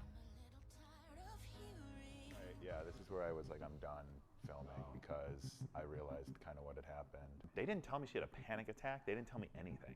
But they knew all. Yeah, I just almost accepted the abuse and the exploitation because I found Danielle. I didn't at all expect what actually went down and what happened, which was quite a bit more psychological torture, manipulation, and just basically exploitation, which there was no way to prepare for that. A lawsuit was the last thing that I wanted. This is the last place I saw myself being when I started this process. But yeah, this is it's seven. The being paid $7.14 an hour is That's really awful. wild to me. That's terrible. And it also bears mentioning that the Lizzo lawsuit that's happening right now, that was all centered around all those abuses that we've been hearing about, that some of her dancers incurred. That was all centered around the filming of her reality TV show. Wow, that track! I didn't hear that. That absolutely fucking tracks. That's what that was. All the dancers that are almost all of the dancers that are suing. One of them isn't, but two of them were. They signed up to be her dancers as part of this reality show to basically kind of see, like, we're testing your mettle. These plus size dancers. Do you really have what it takes to be one of Lizzo's backup dancers? And we're going to do all these fucking humiliating things to you. And Wow. producers are going to say all these fucked up things to you. So that's where that came from. And I think that's a piece of context a lot of people are missing. And like, oh, is Lizzo some kind of weird sexual sadist? Like, well, who knows? Who knows how this is going to pan out? But this is a reality show machine torturing people is like what's going on there. So, yeah. Lulu Fink said, everything I hear about Drag Race is like, yeah, it was basically a psychological torture game. Yeah, like the contracts that they have them beholden to, you have to agree to anytime the show taps you for a future property for 12 years after you appear in the show. And that clock resets every time you're on a show. God. So if you're on the main show, then they tap you 4 years later to be on All Stars. Then they have you for another 12 years to have you on, Winners Only All Stars or Work the World or whatever. It's fucking wild. And they get a percentage of every live event. Transpeak says, is it wrong of me to want a reality dating show where at the end of the first episode they all tell everyone one of the women is a trans woman? The big twist is none of them are. Yeah, I've seen that described as like a bunch of turf specifically, where it's like or I've seen the same concept described like with straight men, and one of them is gay, and they all are trying to figure out like who the straight man is, right? But they're like all straight pretending to be gay. Oh my God. But yeah, I agree, but also I mean, you could do something that evil if there is no actual trans people there that have to deal with it. Whenever so I'm so polybrained, it's really hard for me to watch like my spouse has gotten into some of the reality TV show lately stuff, as like trash, and I can't watch The Office or like I was telling you I couldn't watch Mad Men because it was it made me cringe too much. But I can't watch Always Sunny in Philadelphia, which I think is a great show, but it hurts me to watch, and so I can't watch. Uh, um, I can't watch that. It just hurts me too much. But um, I also can't help thinking like, why don't you just all fucking like, why do we have to choose? And I really want to see, like, it wouldn't be that dramatic. It probably would be really dramatic, but I do really want to see just a bunch of poly people, like poly, like make them all polyverse bi, like, and just like Oh see my what happens, God. just like Polycule Island or whatever. Oh my God, it would be toxic in a new way. You know what I Yeah. mean? And we need that. I Oh. I feel that way about any like show or plot, reality or not, that like hinges on people just not communicating. Like Yeah. if it's something as simple as, oh, I just can't tell this person this thing that can be said in a single sentence. It's like, I guess it's not cringe empathy. It's just like frustration of like, there's no reason for this to be a plot point. Why are we watching this? Has nobody thought of the Just fact call them. polyamory exists or that talking exists? Yeah. Medulo, Poly Island time management themed reality show. It's really good. But yeah, and it's wild. Yeah, like Transpeak said, it's wild that all this shit is happening and they're not even getting fucking paid. Like, It's awful. And it's a lot of just like Hollywood based people, LA based people who are like trying to make it as an actor or performer, Yeah. and then they just like find these like really conventionally attractive like people who have just done like commercials and 1,000 auditions a year who are like desperate to get into it, and then they're like, now we will do fucked up experiments on you. now we'll put you in the Sanford experiment. Yes. Or the Stanford experiment. Yeah, welcome to hell world. It's fucked up, and the reason that reality TV had a boom was because of the last writers' strike. Yeah. Yep. So labor exploitation, it's all fucking connected, baby. It's fucked up. Yep. God, I watched this really good Twitch stream last night. I should shout him out, but it's this guy. This is not related to anything. This guy used to work at a control station for a local TV station, a control center for a local TV station, and so he just has the raw tapes of like different ads and shit, and he's just streaming them on Twitch. And one of them was just an episode of Jerry Springer. So I was watching that last night, and it was so awful. So Oh bad. man, what was the episode? What was the theme of the Jerry Springer episode? So the one that there, I think there was a lot of it had, there was a guy named, what was his name, Kenny the Wonder Boy, who he's a disabled guy who he's like a amputee, like both of his legs, and I think maybe part of his pelvis has been amputated, so he like walks around on just his arms, and the whole thing is like the guy's wife was cheating with him, and they like fought, and I guess he's like became like a fixture on the show because I think he was just like part of the show. Oh, it was like really fucked up and heartbreaking, but it's also like this dude just seemed cool as fuck. So yeah. That meme where everybody's like has their hands in a circle, and it's like fat people, trans people, disabled people, queer people. I'm sure other groups that I'm forgetting. Like, and it's like first seeing yourself on TV via Jerry Springer. Yes. Oh man, it was rough. It was really rough. Oh, yeah. That's tough. Mayor of Cincinnati or whatever. What? Yeah, Jerry Springer was like the mayor of Cincinnati before that. What the fuck? I didn't know that. Yeah. And that tells you a lot about Cincinnati too. It really does. Democratic. Ohio. Yeah. Ohio, damn, you're really doing it in a bad, fucked up way. We do a lot of weird, like people think Ohio is just cornfields, and no, we're every fucked up thing. Yeah. So, I would, if anybody has any stories about, I should have asked this first while I went on my bad tangent, but if anybody has any union organizing they're doing, um, yeah, if that's great. If you wanted to share, if it's something that you could share, please do. Because Yeah, yeah, anything you want to shout out? I don't think we really had like we wanted to talk more about it, but we didn't have a ton. But we figured we'd talk about it anyway. We're just uh like really glad that this stuff is going on. There was another recent one, some that was really exciting, which was the some VFX people at Marvel are unionizing, which is extremely exciting. Um, Very exciting shit. yeah. The VFX workers at Marvel. So this got shared on Twitter a little bit, which is where I saw it. What I learned is, unfortunately, it's specifically the production side of the VFX team at Marvel. So it's like the people who are actually on set doing the VFX stuff, like as it gets shot.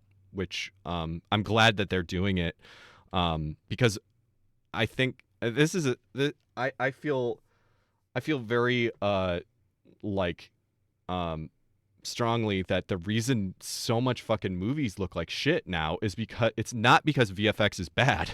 It's not because VFX artists are bad. It's because the VFX houses that are doing it are all fucking non-union. And so it's just more and more and more that, I mean, some of the fucking shots of like they're I mean, and this was like how many years ago was the fucking Hobbit, where like Mhm. all of that shit, this Lord of the Rings was all fucking filmed practically, and then when they went back and did the Hobbit, there's this really sad story of fucking Gandalf. I'm forgetting his name at the moment, but the actor Is that that played, Ian McKellen? yes, thank you. Like sobbing on stage because he's just in this green room, like acting like in a green room without anybody else. And Mhm. it's because it's so much cheaper. And it's not because VFX is easier than practical.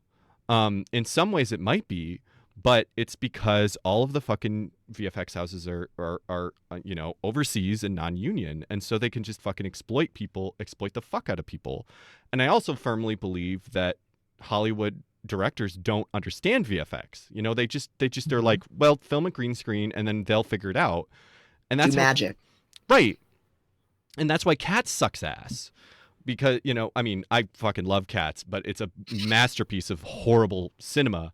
But it's also Yeah. like, it looks really fucking bad. And it's because they didn't know, the director thought that they were just going to, ship it overseas and it was going to be magically look good.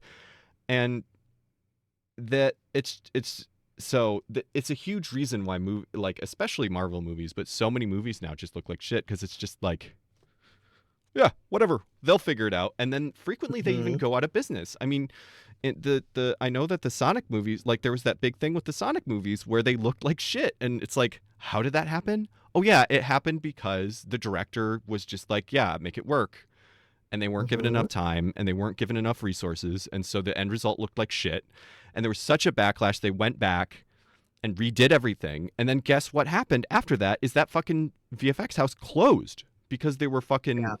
worked into the ground for 12 months, and probably all like did even more worker crimes to them than normal. And it fucking Mhm. killed the studio. Yep.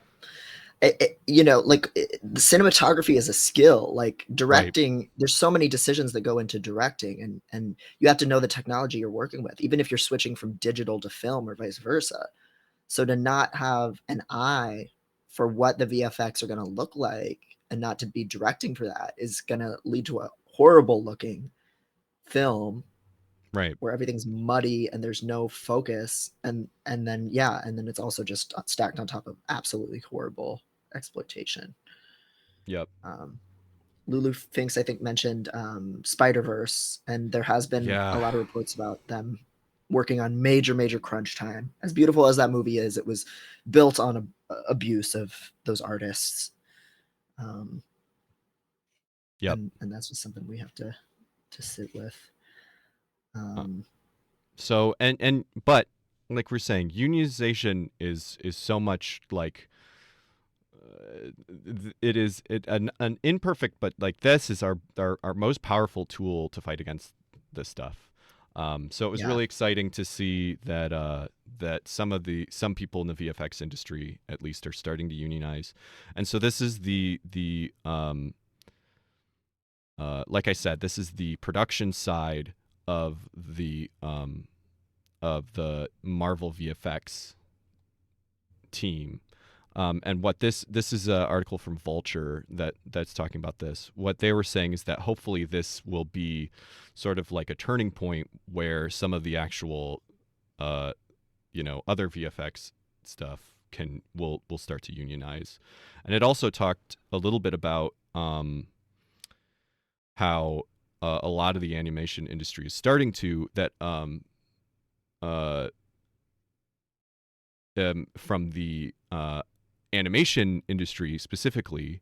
Template for this sort of thing was set in the animation industry world last February when production workers for Adult Swim's Rick and Morty and Hulu's Solar Opposites filed a petition with the NLRB for a union election, sparking a new wave of unionization for workers throughout the animation industry by becoming the first to be represented.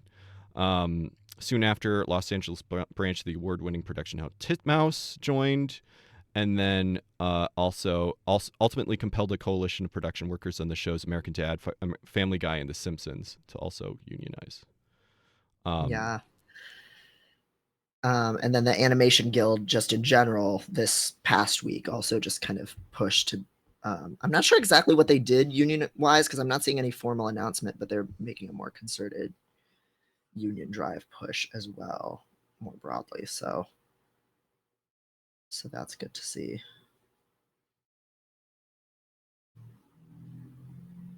So yeah, unionize if you can. It's been really great to see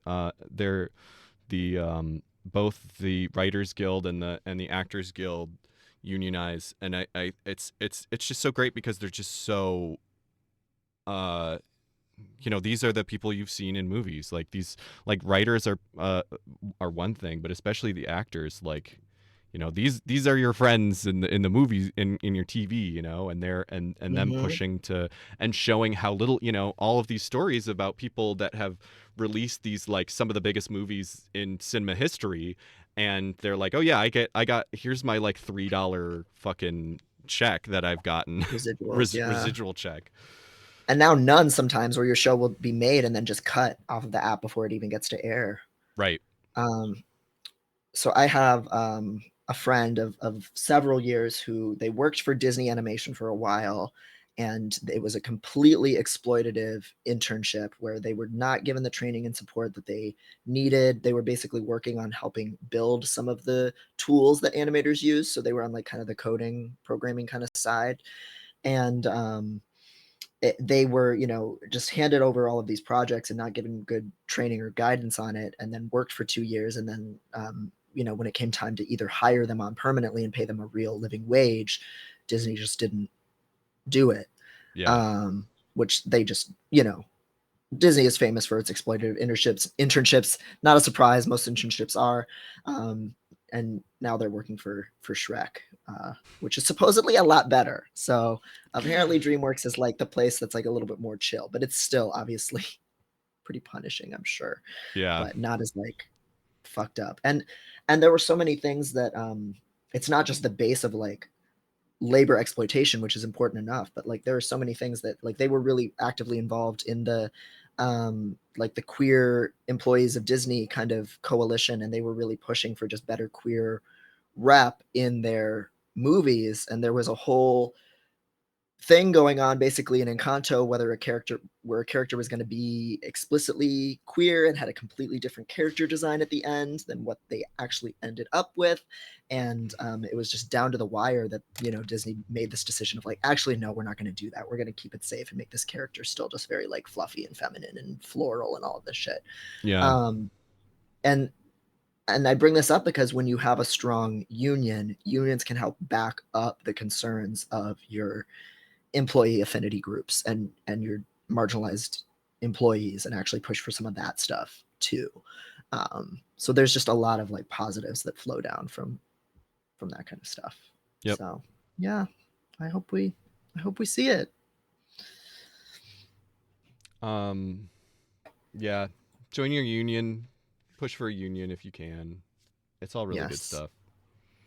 Yes, it really does feel like we're in a revolutionary moment in terms of like there were so many things that we had organizing potential to do over the course of the pandemic, and then it didn't happen, or it was thwarted very systematically. But this is one Yeah. where it's like, oh no, we're still fucking going strong. Despite the thwarting, it is unreal to see all of the ways in the illegal ways in which Starbucks has gone after their union. I mean, like so many things from illegally firing people to the shady tactics in propaganda, but specifically like literally closing every Starbucks in an entire town. Like how many times did that fucking happen? That they literally were like, yeah, we're just not going to have Starbucks in this town if they unionize, Yeah. which is Yeah. wild because Illegal. it's like very illegal. And then it's also like, how much money are we fucking talking about here? We're talking about 0.001% of your fucking profits, and you can't do it because they know how fucking powerful it is. Mm-hmm. And they threaten to get rid of things like gender affirming care coverage for partners or employees or whatever, workers, when they organize for this stuff. It's like, and then fucking Universal cutting all those trees down illegally, violating tree law, so that the picket line would be under the baking hot sun. Just the most vindictive, petty shit. But it's just inflaming people's rage even more, it seems like, which is so great. Like, it seems like people actually have their eye on the prize with this issue, unlike a lot of issues where it like gets like diffused in a lot of different ways. So yeah, that was really, really disappointing. I kind of followed that because it was kind of there was some unclear stuff. That tree thing. Oh, come on. Where's the picture? Yeah, here's a picture. So this is before, and this is right where they were striking, where they were their picket line, and then this is after. Just an absolute hatchet job. Yeah, and they were fucking had a small fine, which is so depressing.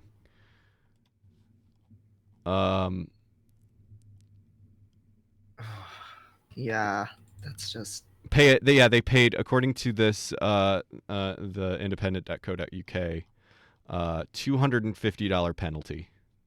Just absolute oh my god, shit. that's awful. The tree law people really overhyped me on this one. Yeah, it made it sound like tree law was like free money, baby, We're gonna get them, and we didn't yeah, get I them. this was no, and those trees are gonna be fucked. Like some of those trees might die from that. Like, sucks ass. Yeah, the city went soft. Fuck them. My understanding was it wasn't clear that maybe that was actually the way you're supposed to cut those trees. Was a thing that I heard, but I don't know. Really? I'm on that because that was the shit where it was like, did they really fucking murder these trees? But it's and I think that was partly why it wasn't so crazy, is because it was it's possible that those kinds of trees were maybe supposed to be cut in that way, just not at that time. Yeah, it's not the season, and they didn't have like clearance and permits to be doing that. But right, yeah. Not that they needed to be. It looks brutal. It looks really brutal. Yeah. Yeah. But what do I know? Yeah, we'll see. Well, I'm very curious. Yeah, Lulu Fink says you don't cut trees in the summer. Those trees are murdered. Yeah. Damn. I'm very curious because that is just fucking evil. If those trees fucking die, that's fucking evil. Yeah. It's awful. Oof. Fuck anybody that kills a tree, regardless. Yeah. Yeah. All my homies hate people who kill trees. So Yeah, we need Charlie Kelly Bird law attorney on the case. So, Yes. do we have any other union stuff? No, I think that's it for me in terms of stuff to report on for now. Although somebody in the chat mentioned the Grinder union. That was also very exciting to see. So thank you for the reminder about that. Yeah. It's popping up everywhere. Oh no. Cool way to find out my dry shampoo is carcinogenic. No.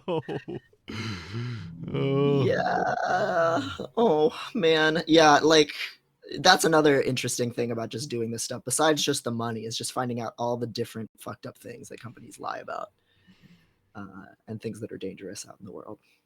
So, oh, here we go. It's time, everybody. Big Grimes report this week. we have a lot to catch up on. We have a lot to catch up on. Our girl C has been busy. We got to start with the tweet. Should I pull it up? Do you want me to send you the link, or what's easier for you? Either one. What? It's... Okay. I can share my screen. Okay. Let's do that so you could show other stuff too. Yeah. So this was first reported on by the Grimes Hate subreddit, which is Z, just one Z though, not like her handle. So are we up, or should I? Are you having? Give me a second. I just gotta. Okay, cool. I don't want to get ahead of us. So fans of the show will know my longstanding Grimes egg theory that I've written real person fan fiction about, which is okay. It's always okay to do. To write real person fiction. You know what I realized? Oh shoot! Don't ignore what you just saw. But you know what I realized is that eventually people are gonna write fanfic. If we keep saying that, people are gonna write fanfic about our show. I've dug my hole, and I'll lie in it. But I will say there's a difference between what you make for your own edification and what I need to see. You know. Yeah. Does that make sense? It does make sense. So just a little discretion about what you think I need to see. Yeah, what you send me. You didn't send all that fan fiction of Nick and Griffin from Carboys to Nick and Griffin. To Nick and Griffin? No, they do know about it, but it's I mean, not your fault. They talked about it pre Nick Robinson's cancellation, but oh my God. Wait, yours specifically? No, and none of it's mine. Okay. It was retweeted. I was innocent there. I was just distributing it to my small network of perverts. But yeah. Okay. So a couple of days ago, Grimes was in the reply to this quote retweet of a Libs of TikTok tweet, which we're already off to a bad start. Yeah, we didn't know that. We just learned that, and it's bad. Yeah. Do we want to watch what the original? I mean, I'm sure the original TikTok is good and nice. Yeah, it's just a normal. Yeah, we can. Oh yeah, we don't have sound, but Oh, we don't have sound. Okay. But yeah, somebody with who got top surgery, it looks like, and is talking and they're about saying it. Yeah, and they're saying you don't need to be. Oh, you can see the captions. You don't have to be on hormones. Sorry, that's probably too big. You don't have to be on hormones to get top surgery. Here's how you can go about doing that. So they're just saying the short answer is no. It's a common misconception. Not all surgeons require you to be on hormones to get top surgery. They're just kind of being informative about that, and that it's just valid to do this aspect of transition if you can't, for medical reasons, be on hormones, or if you just don't want to, and here's all this cool stuff. And that's just basically what this person is saying. Libs of TikTok, of course, is like kids on TikTok can get guidance from LGBTQ activists on finding surgeons to give them a double mastectomy. Yeah, and it's cool. Yeah, it's cool and good. And then Sarah Hayter, and this is someone who's, I think, part of Grimes's weird shit posting alt-right, crypto alt-right circle, says something about this person treating their body as ornamental, a truly literal interpretation of my body, my choice. Yes, we should. Yes, it is literal. Like, what do Yes. you mean? What's the Right. not? What did you think we were like? No one is saying literally my body, my choice. I Like, was saying no. that. We are. And then they go with the old fucking turf talking point of you're destroying functional tissue. That tissue there, it isn't sexual, it isn't something ornamental you can do whatever you want with. It's there to feed a baby, which that's not even true. Most animals don't have titties. That Yeah. nurse, that shit drives me nuts when people, first of all, any body part is for whatever you want it to be for as the body part haver. Yeah, But second of all, titties are not for feeding the baby. Dogs don't have titties. yeah. Like, cats don't have titties. A lot of people want them to. No, we need a cancel button. Canceled. But yeah, they're like, I mean, titties are just fucking, they're just peacock feathers. Yeah, they're just boobs, and that's the, and whatever. Evolutionary psych is nonsense. It's just storytelling. But like, that's the major theory too. Anyway, is that like when humans started having sex face to face, they evolved an ass on the chest for a bonus. Yeah, And that's cool. But whatever.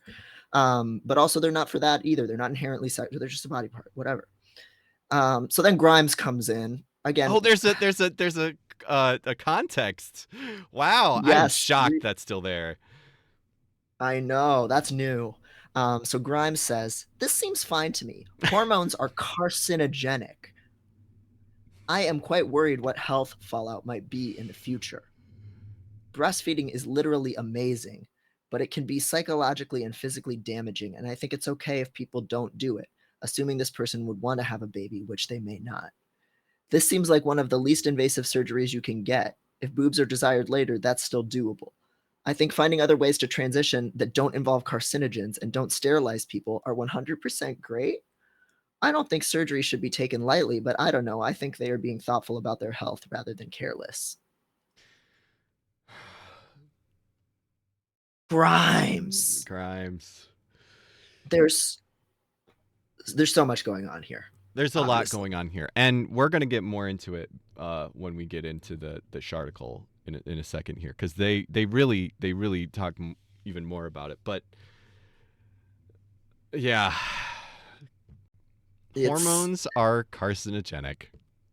Who, like, I swear, and again, I'm living in my weird fanfic world, where like Grimes was saying all this fucking very trans ass shit right before they got together with Elon, and we know that Elon like makes his like paramours have long blonde hair, and then she got long blonde hair and all of this fucking shit, makes them have babies, and then she had babies, and literally wrote a song about when someone convinces you to become pregnant, as she puts it, and how it ends your life. Yeah. But it's like it's like she just like completely like bought into whatever kind of like programming Elon Musk and all of his like inner circle and like followers believe in, and like she's friends with Dorian Electra. What, like, she's friends with trans people. Like, I don't know how much longer that's gonna last, but like, who's Yeah, telling you? I hope not still. Yeah.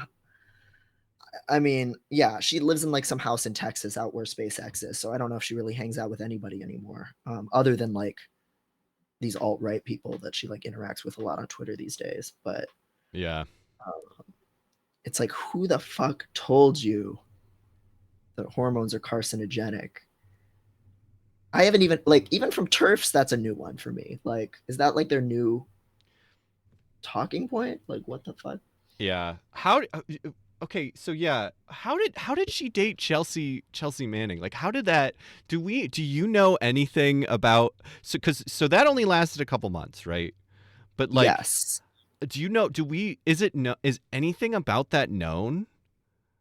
Very, very little about that is known, and some people even say that they didn't actually even date, and that it was just a rumor because they were like interacting on Twitter or something like that. But I think Chelsea was in Texas in that area around that time, but we don't have any photos of them together. We don't like, so I don't really know how deep it really got, um, and or how that even like happened. Yeah.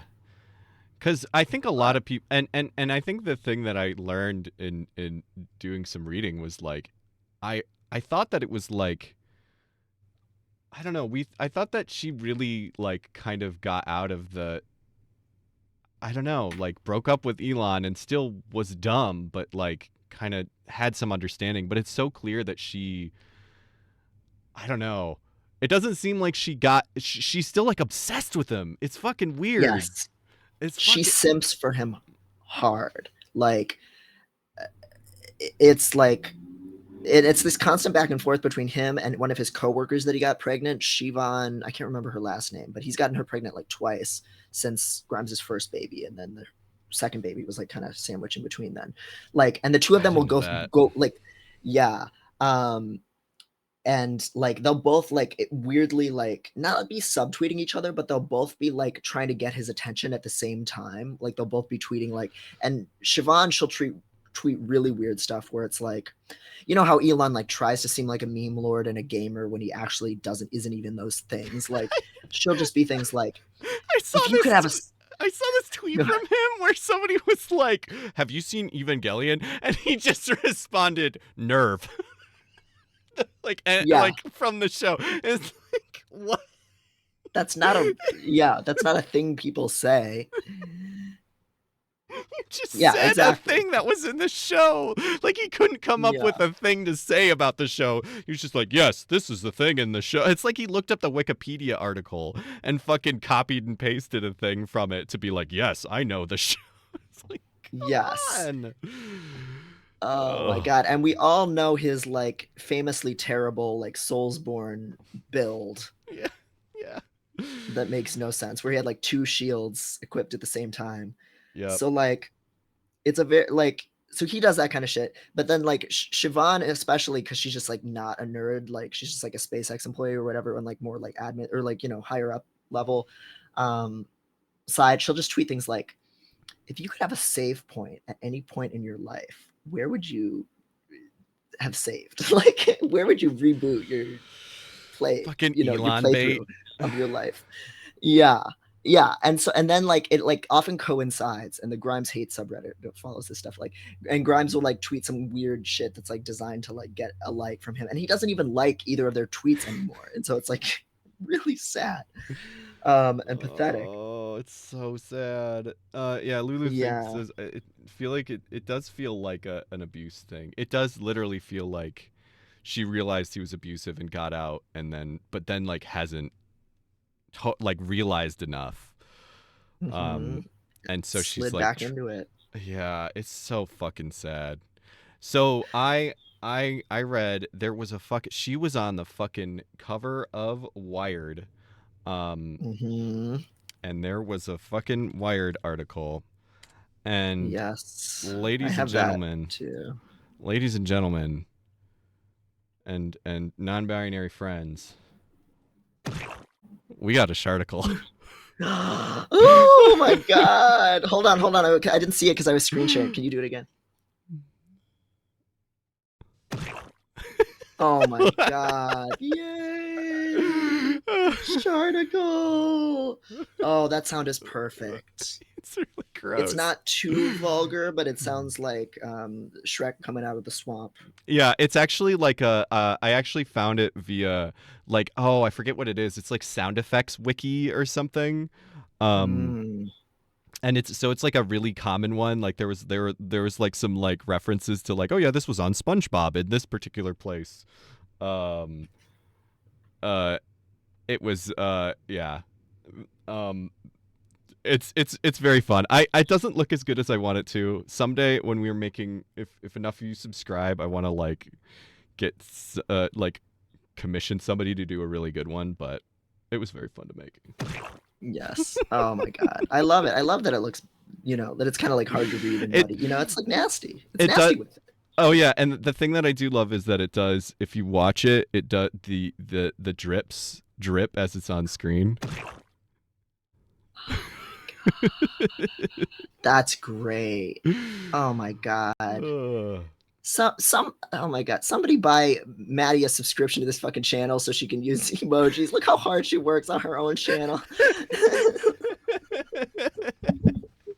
Yeah, I can't use the piss emoji. Spend $5 so she can get $1 later and use emojis. But yeah, this article. So I wasn't sure if this was going to be like an actual sharticle.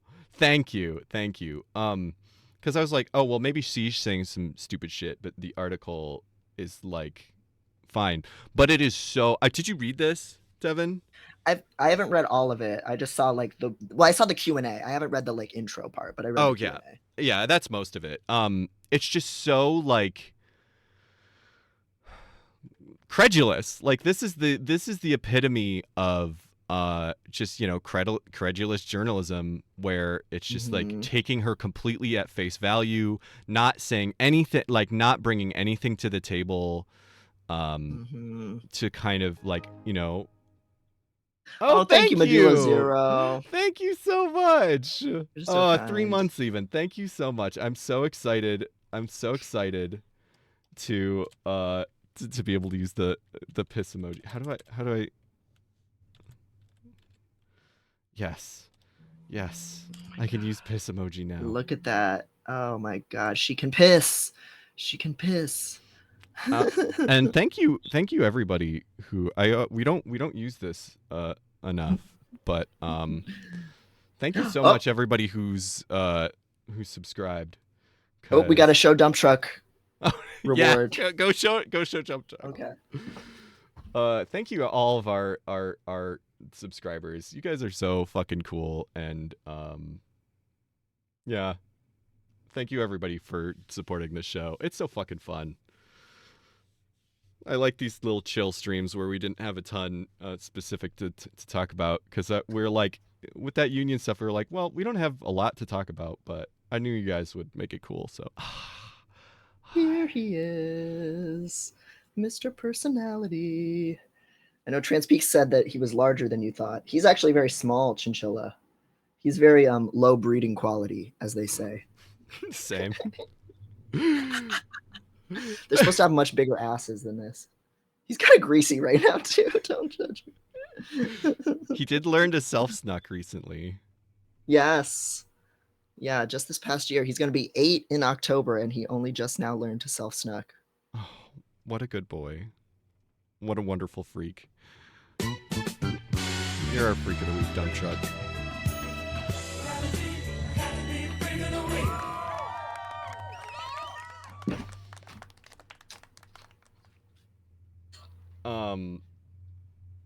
Yeah, what a good boy.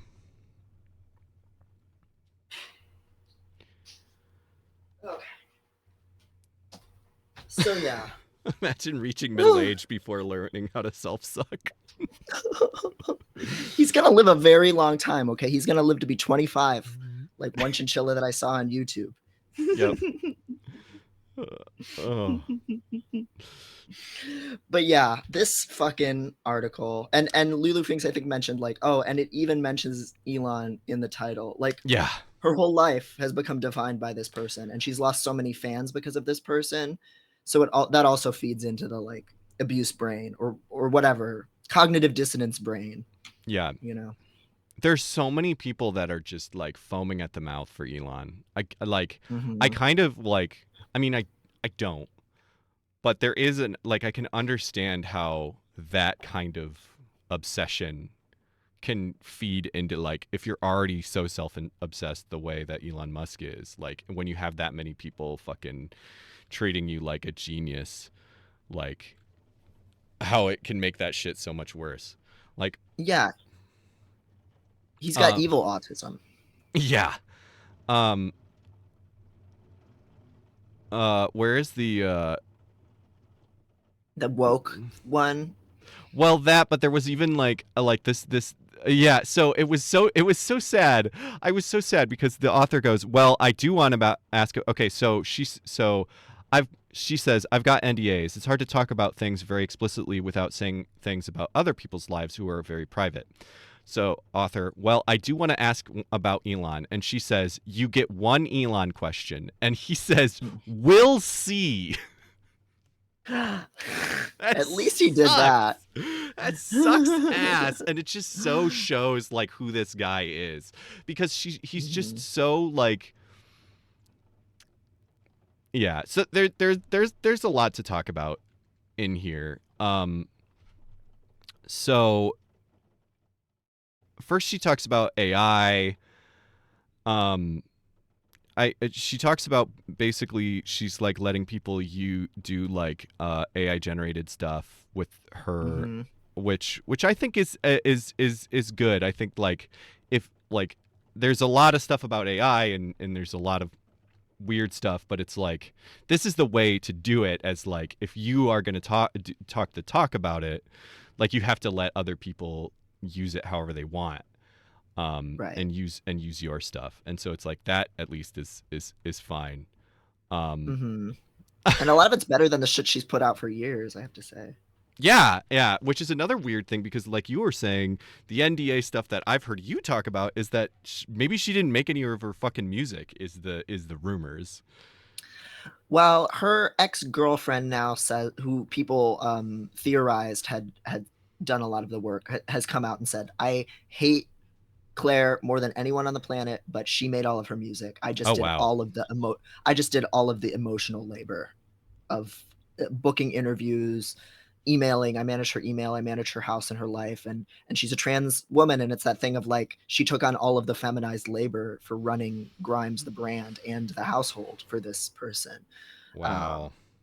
So, you know, is Grimes somebody who's exploited people or taken advantage, let's say? Sure, yeah, but that was the person who people thought maybe produced everything, and she says no. So, but there are other weird NDA things going on with other artists like Poppy and some other people. So. Okay, so that's a good update because that's interesting. But also like even like musicians like this, it also brings up like it wasn't only your work that went into all this stuff, and if you're feeding that stuff into an AI, like that's but anyway, it was very sad this little part. So she talks about that. What have the results been like? Some of it's been good. Oh, sick, I might live forever. I'm into self-replication. I don't know if you've read much about self-replicating AI, like robots or anything. And the author says, I wrote a book about it. Yes.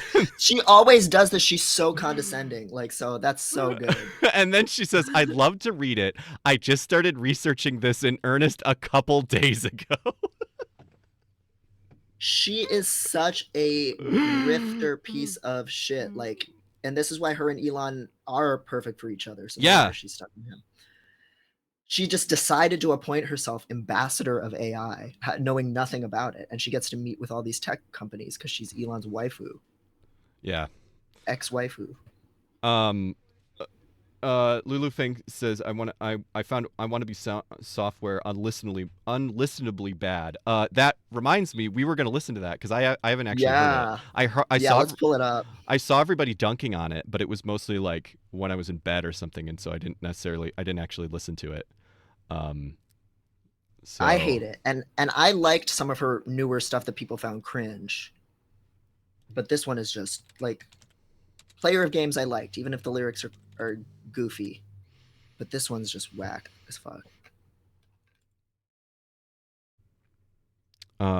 Wasn't there like a weird AI music video for it or something? She started filming it. I don't know if it's out yet.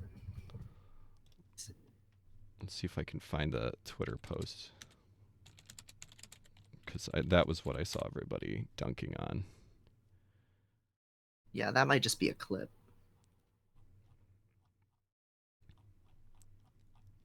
Yeah, it's just the song with the album art on YouTube right now.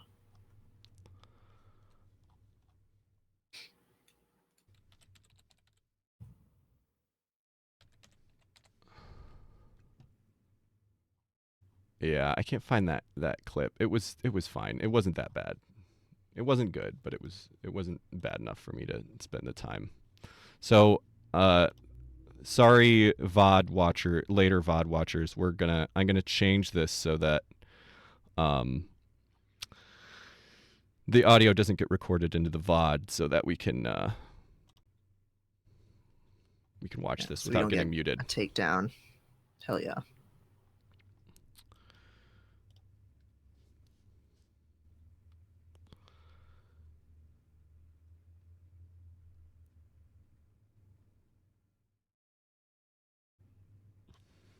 Is it playing?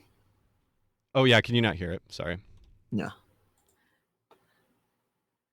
I mean, if the chat can hear it, then it's fine. Can you hear it now? Yeah. Thank you.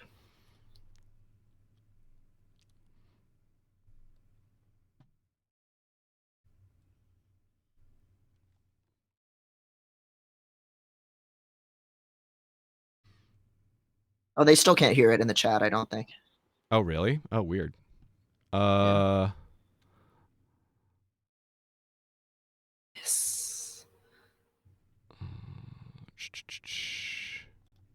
Okay. Well, we're just gonna listen to it, and the VOD will hear it, and we might get takedown.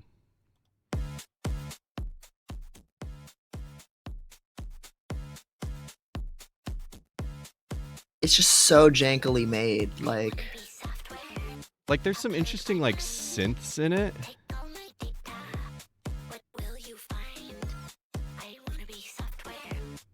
The beat is really whack. Like the percussion is really whack. Yeah. And then every part is like it doesn't sound like the parts go together. And not in a the fun production is... not in a fun like discordant way, like in a like this is in a different key? Like Right. It's like, do you try to make this? Is this what you were trying to make? yeah, probably just OP1 samples, yeah.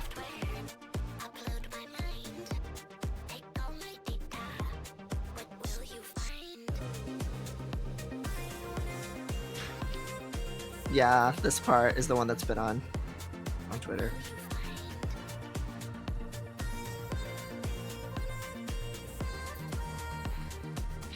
And it's just the most parodic version of what Grimes always does. Like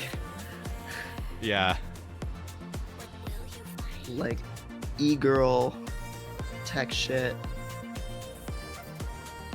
But even fewer lyrics than usual, like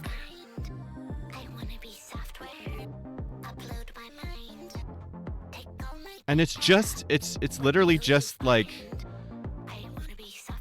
it's a bunch of loops that are just like there's nothing is like it's just loops that are coming in and out. Yeah, it's not a pop song, it's just like it's just a bunch of loops. It's like a mean spoof of Grimes. Yeah, it has all of the themes and like qualities, but like it's in the worst execution possible and like no sophistication. If my friend sent this to me and had never made music before, I'd be like, yeah, this is great. You're doing great. You're on your way. Yeah. You're on your way to making music. But the person who made like Oblivion made this, or like Miss Anthropocene, like it's...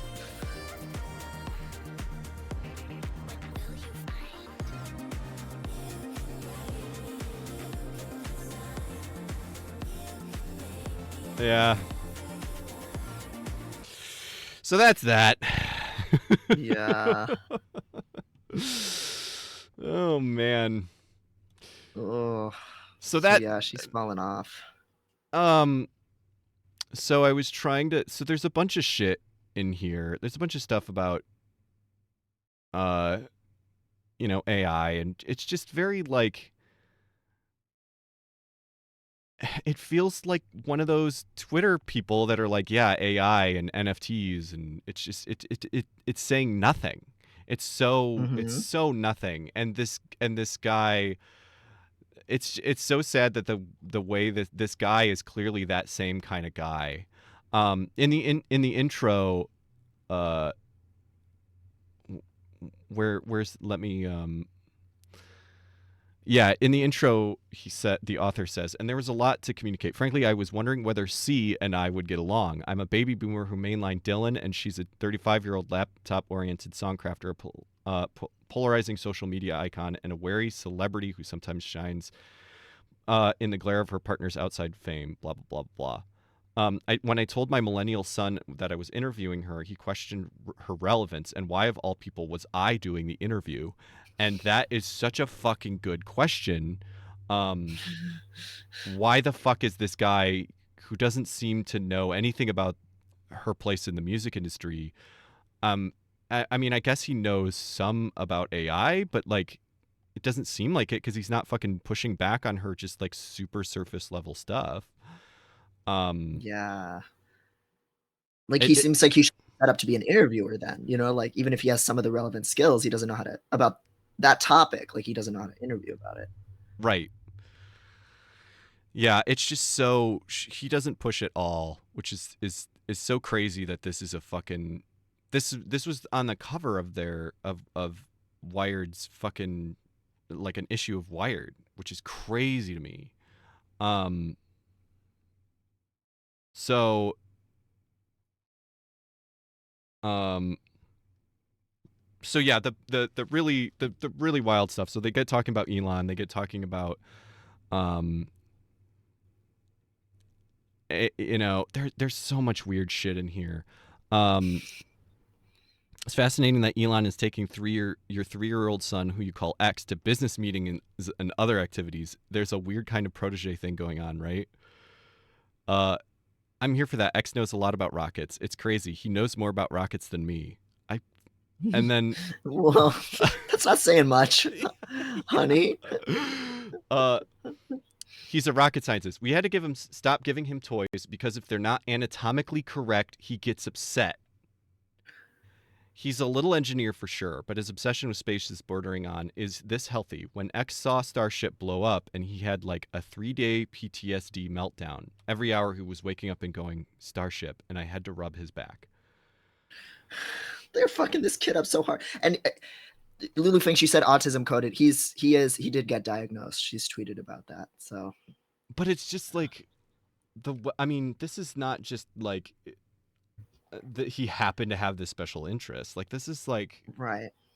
This is you guys like putting this on him, which is so fucking upsetting to, I don't know. She has literally said she wants him to be Paul Atreides from Dune.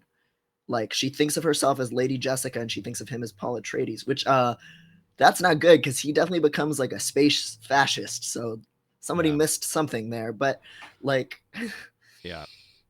Like yeah, she really and it's so fucked up how it comes right next in that interview that like she says all this stuff about X and like, oh yeah, he goes with the dad to the meetings, he does all this, and then they're like, and you have a daughter too, right? And she's like, yeah, she's weird. Yeah, she's a little engineer too. She likes industrial shipping. She's very strange. That's all they say about her. Why? That is her. That is the daughter's name. Yeah, and her actual name is Exadark Sidereal Musk.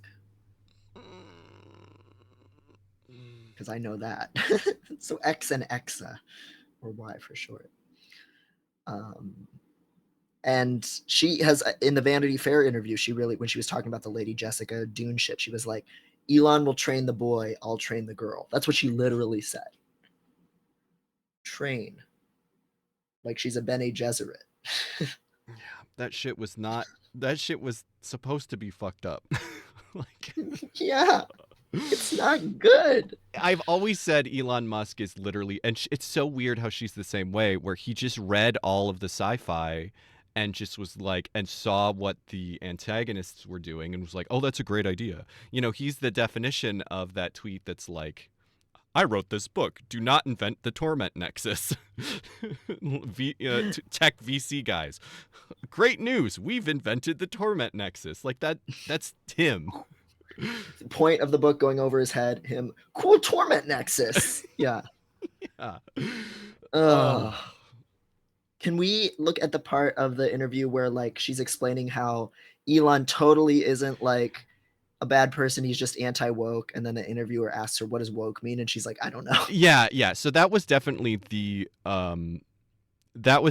best part that I was kind of I wanted to talk about some of the other stuff first because this is the Oh wildest part. let's go to let's do the other stuff first then. No, that's what I'm saying. The other stuff we already talked about. I wanted to make sure we hit before we hit this, which was the wildest part.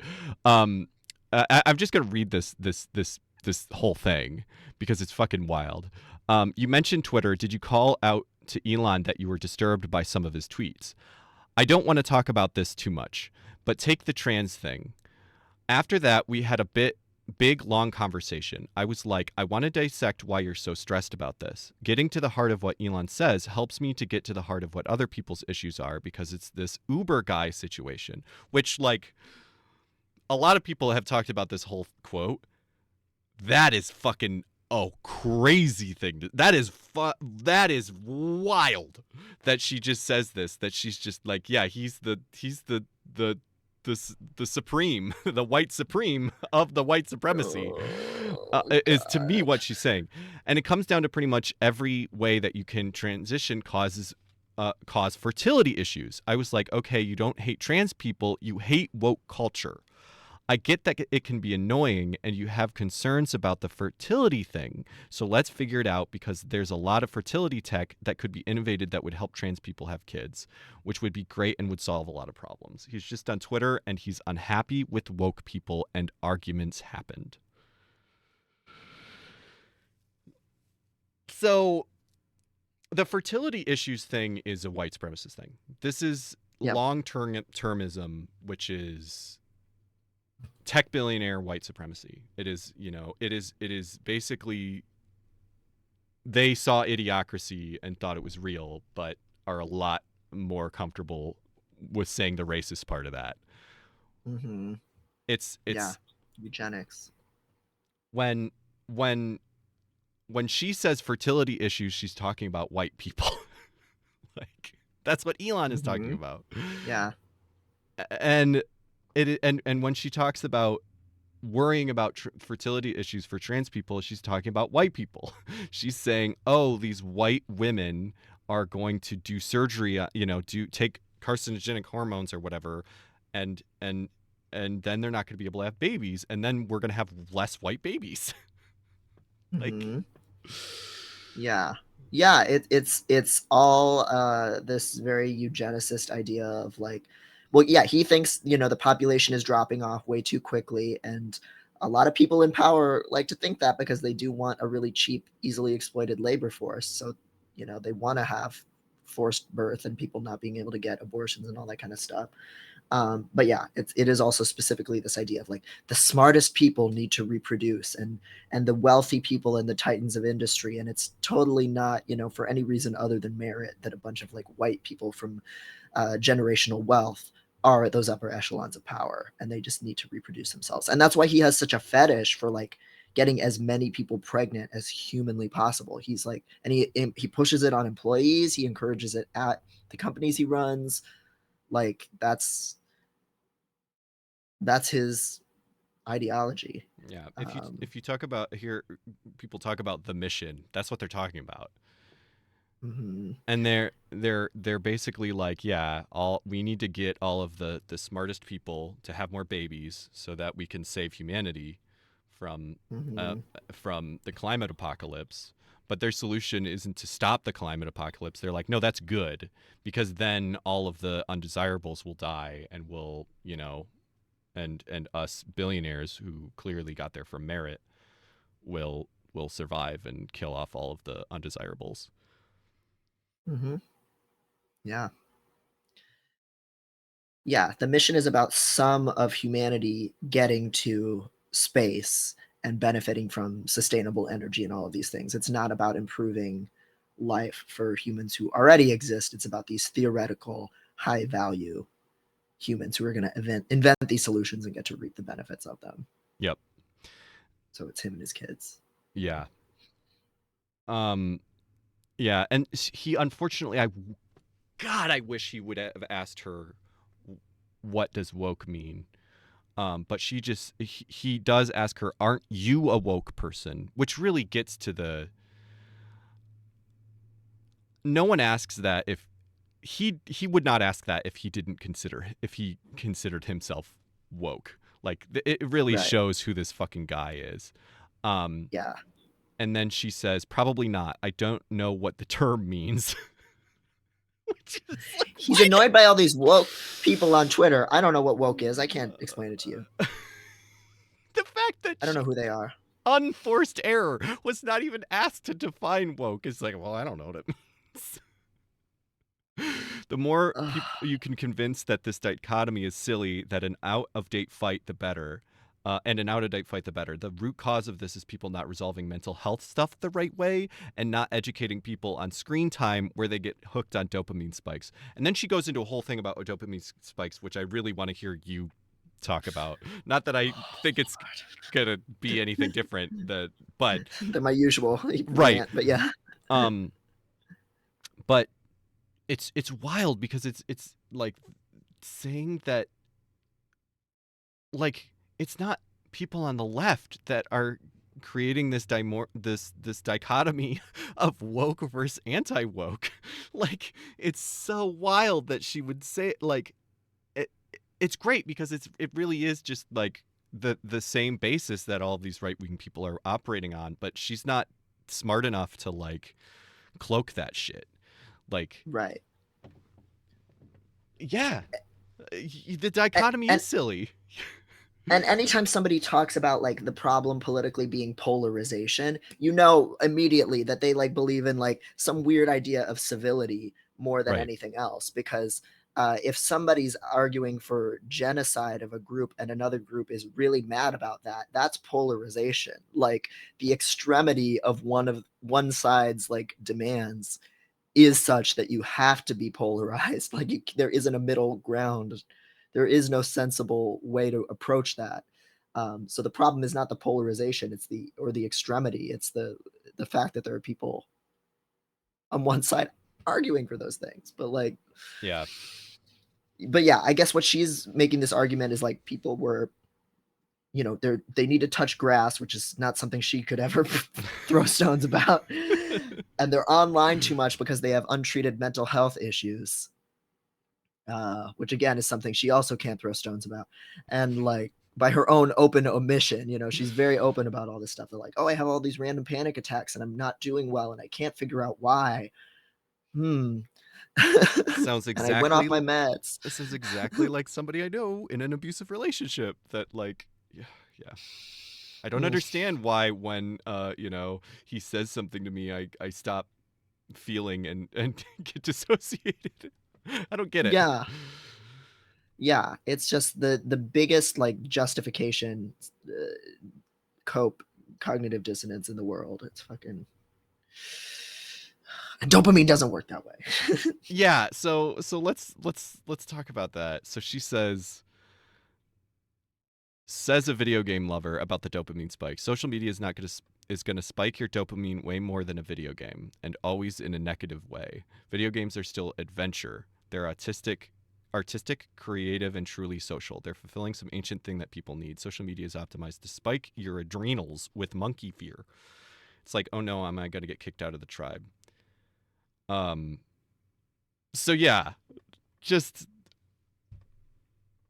So she seems to be wrapping up a couple of different things all in one, because the like fear of like abandonment shit, like that sounds like she's talking more about like pop understandings of what oxytocin is. That's not dopamine, that's oxytocin. But that's neither here nor there, because also like neurotransmitters and like hormones in the body are not like, they don't have some essence that makes you feel any particular way. They do a lot of different things. They're like keys that fit into locks. So it's like if you have a key to a playroom, it's not like the key actually has some play essence to it. You know what I mean? Like if you Right. have a key to your attic or key to a closet that's full of like your sports equipment, that's not a sports key. It just happens to be a key that works on that pathway. And that's how like a lot of neurotransmitters work. They're like part of the process of how a bunch of different things get unlocked or get expressed in the body, but they don't like actually do the thing. You know what I Right. mean? So it's not like more dopamine means you're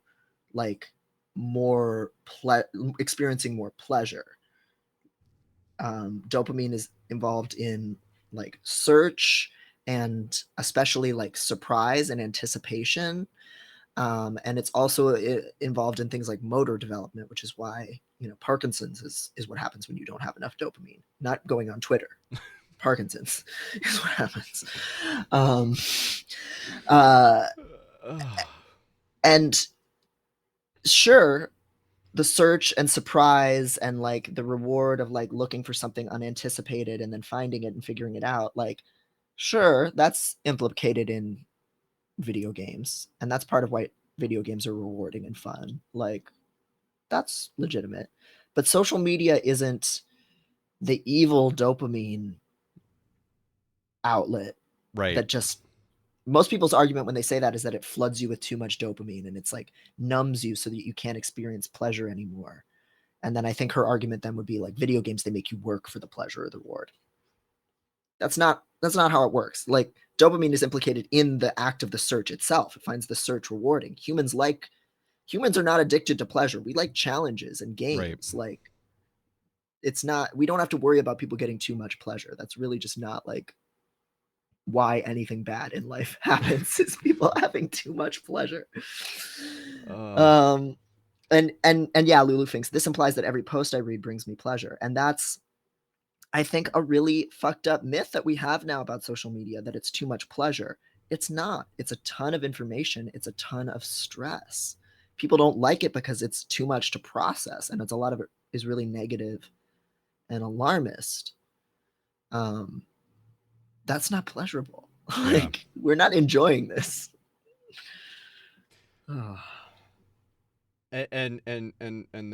they were also saying, yes, games are not optimized to put you in an addictive loop. And it's like, yeah, that's absolutely like, it's, I mean, I love video games and I think video games can, you know, I think that like, you know, there are even parts of what basically she's saying that I would even defend, that like, you know, it probably is better to be playing a video game than to be on social media. Like, and Sure. but it's also like to like say that about video games in general when it's like, no, actually there are plenty of video games that are just little, you know, monetization like loops that are just getting you to you know, do the thing that's enjoyable to, you know, make a microtransaction. Like games have developed all kinds of shit to do that. Yeah. That's where social media apps have learned from game design, not the other way around. That's a really good point. Yeah, loot boxes. If you think posting is bad, loot boxes are way more of like an addictive, not gratifying thing. Like what? Right. Oh. So yeah. There's so many layers to this part of the interview. So do you get that way on social media? Less so now. I've gotten in trouble enough times that I don't get the adrenal response. The last few times I got quote unquote canceled, I didn't even notice. It took me probably a year and a half to regulate my nervous system to that level of chaos, which is just, I've been in the trenches. yeah. It's so frustrating the way we've turned canceling, like, well, not we, like the right has turned canceling into what it is, because it's so like, Grimes, you didn't get canceled, you got yelled at for being racist. Like, especially Grimes. You're on the front page of Wired right now, and they're asking you about bullshit and acting like you're a fucking queen of AI. Like, how is that canceled? At what period does she even think she got canceled? Because it's like she got with Elon, she skyrocketed and became way more well known than she ever had been before. She sold an NFT for $6 million. Like, yeah. she's had all of these things. She had the Vanity Fair interview, like year after year. She's just gotten more and more coverage and made more money. So when did you get canceled? Like your fans got mad at you, Yep. but there's still plenty of them. Like, And she says later that she made more money off NFTs than she ever did with music. She got tons of money off the NFT thing. yep, yeah, she got in early on that. She's been funding her music videos and stuff off of that. Because apparently Elon doesn't even front bills for anything for her. Of Like, course not. he doesn't even like the one reason to like take the devil's bargain, and you didn't even fucking secure the bag. Like, Yep. such a fumble. I did love. Would you volunteer to have your brain wired with Elon's Neuralink? Probably. I'd want a number of people to do that first. She's probably seen she's probably seen the fucking butchered monkeys, man. God, that shit is so gruesome. That's really fucked up. Oh man, yeah. Oh, Grimes, she's really gone beyond. She's gone too far. There's no pulling her back from this brink at this point. It does really feel like she is still caught in an abuser cycle, for sure. And I can imagine a world where she understands that and gets out, but when it's so societally reinforced, and you like, it's making you money, and it's like I can't imagine, how do you get out of that? Like I can't get, I can't get a friend to get out of an abuse cycle when it's like, ruining their actual material conditions. Like, how do you get somebody out of a fucking abuse cycle when it's doing the opposite? Like, yeah, It's the hardest thing in the world, and to just even like be able to remain still in that person's life when they're in that kind of situation. It's like you have to play it so carefully so that the abuser doesn't set their target on you, or convince the abuse victim that you're, a threat to happiness in their relationship. Like, it's hard to just even be there when they do decide they're ready. Like, play it so that they know that. But yeah, in Grimes' case, it's like alienated a bunch of people, lost a bunch of fans, moved across the country, middle of nowhere, had 2 babies, gave up her music career. She's tweeted many times that she doesn't care about it anymore. And these are just all the marks of somebody that's abused, and his life has just been like ruined. Like, oh, I don't care about music anymore. Oh, I don't have the energy to like do anything. yeah. It's fucked up.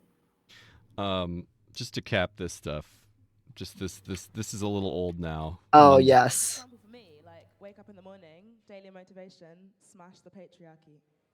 I kind of like the patriarchy. Like, What do you like about it? I like the supply chain, food, Uber, roads, civilization. Like, there's a lot of good things that came from Her fucking face. Oh, that interviewer. I have to know who. I have to know who this is, because Jesus, she was not prepared for that. Yeah, she clearly had some idea of Grimes that was like early, like, and it's so fucked up because because Oblivion is like all about like sexual assault and like being afraid to like go out in public after being a victim of like violence, and like it's just from that to I like the patriarchy because supply chain. Yeah, she does have the Kristen cinema glasses, and I also like it's for taking my concubine on a date to the monkey torture lab. Oof. Literally, yeah. Don't they say that in the article? That was their like first date, was taking her to one of the warehouses. No, fuck. I didn't see that. That must have been from That wasn't something. Yeah, it must be something else that came out recently. And it's like, because around that time, that was when the relationship was like newly revealed at the Met Gala, and people were like, fans were just outraged at her, like, oh, he's been doing all this union busting, blah blah blah. And she tweeted back then, like, I've actually investigated this. I've talked to workers at the factories, and I've gotten down to the bottom of labor issues, and there is no union busting happening. I really love who knows if it's true, but the Anime Sickos had somebody send in a like an email for their Cog Talk segment where they were like, "Oh yeah, I worked or work for a unnamed automotive company run by an unnamed billionaire, and I was like a construction contractor or something." And they were like doing some construction job, and there was just like a drone like hovering overhead, and he was like, "What's that?" And they're like, "Oh yeah, the boss just likes to watch us from his drone." Forgot about that. like we're his little Funko Pops. Literally the about that Funko Pop theory. I think about that shit all the time. Oh my god, that shit! I forgot about that shit. That shit was crazy. Anime Sickos. Oh my god. Yeah, Lori Loves Prince says, "Oh my god, I'm so glad you reminded me. I almost forgot about that part. That was the part I was listening to Google read this for me, and I had to stop and like freak out to myself. Cuz yeah, she talks a bunch about I can't believe I almost missed talking about this. Oh, where did that go? Blah blah blah. Oh yeah, she also talks about the cage match between Elon Musk and Mark Zuckerberg, and says Elon is very strong. I don't believe that. Sure. Oh yeah, Sure. so she says, really when Elon tweet challenges Zuckerberg to a dick measuring contest, she says, I think it's making them respect each other more. And he says, really, when Elon tweet challenges Zuckerberg to a dick measuring contest, I'm going to take credit for that one. What? You told him to write that? No, I was like, why don't you cut to the chase and get out a ruler? I didn't think he was going to tweet it. Oh my god. It was all her idea. Yeah. No, but where? Oh, it's when she was talking about. Yes. Okay. Okay. So she's talking about going to space, wanting to die in Mars. How do you see the human Grimes evolving? I want to be the self-replicating AI pop star from the Martian Ministry of Aesthetics. So first of all, talk about mask off about like, yeah, Elon Musk wants to start Mars 1984. Do you know the Moranbong? They're like the North Korean official state K-pop band, and they're like a propaganda machine. I want to be that for the Martian cause. It's so unhinged. It's so like she's like LARPing, but she believes it. It's fucking wild that like the richest person in the world and one of their partners are just like in this like fantasy, this fascist fantasy. Yeah. And it's like, I mean, lately this has been less true, but I think Elon is like a little better about cloaking it. Like he seems like he's a little better at understanding how these things come off sometimes, not always. Like he did, I will repeat that he definitely did. There was that weekend recently where he like replied to a bunch of like race science bullshit of like, you know, black people are criminals and was like concerning.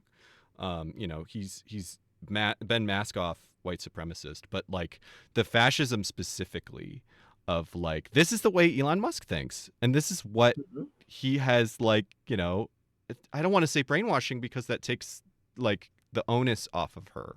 Like, I'm not saying it's her, but it's like, you know, she believes all of his bullshit, and this is what he thinks. He thinks he's gonna be the fucking fascist dictator of Mars, of like a Mars fucking country. Like, they want to go to space because there aren't laws in space. Yeah, and they can just escape all of the rest of humanity that's going to be left behind by the climate apocalypse. Yeah, it's weird that he is the one with more restraint and sense of PR. Well, he's a con man, you know. He's been is like learn, like that's the thing he's good at, is having a persona, right? Like that is why he is successful in any capacity, is because he has created this persona of himself as a genius and has been like you know, he knows how to clearly knows how to get like capitalism brain dumb fucks to actually believe it, and then knows how to sell that to the media, and like that's the thing he's actually good at. And he's barely good at that, but Yeah, that's the thing. Like, yeah. But so many people fall for it. So many people just love the idea. It's fucked up with how many things he can fail at, and people still believe in it. It's unreal. Have you seen the Elon Babies account? No, I don't think so. Oh man. Hopefully I can fucking find this shit. Elon Babies.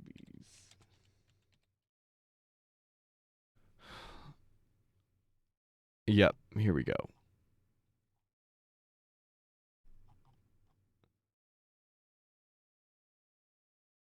No.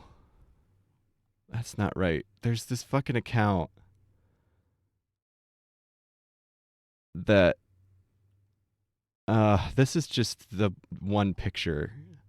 But there was this fucking account that was literally posted. So this is one picture. Oh dear. Which is just this weird picture of him as a baby.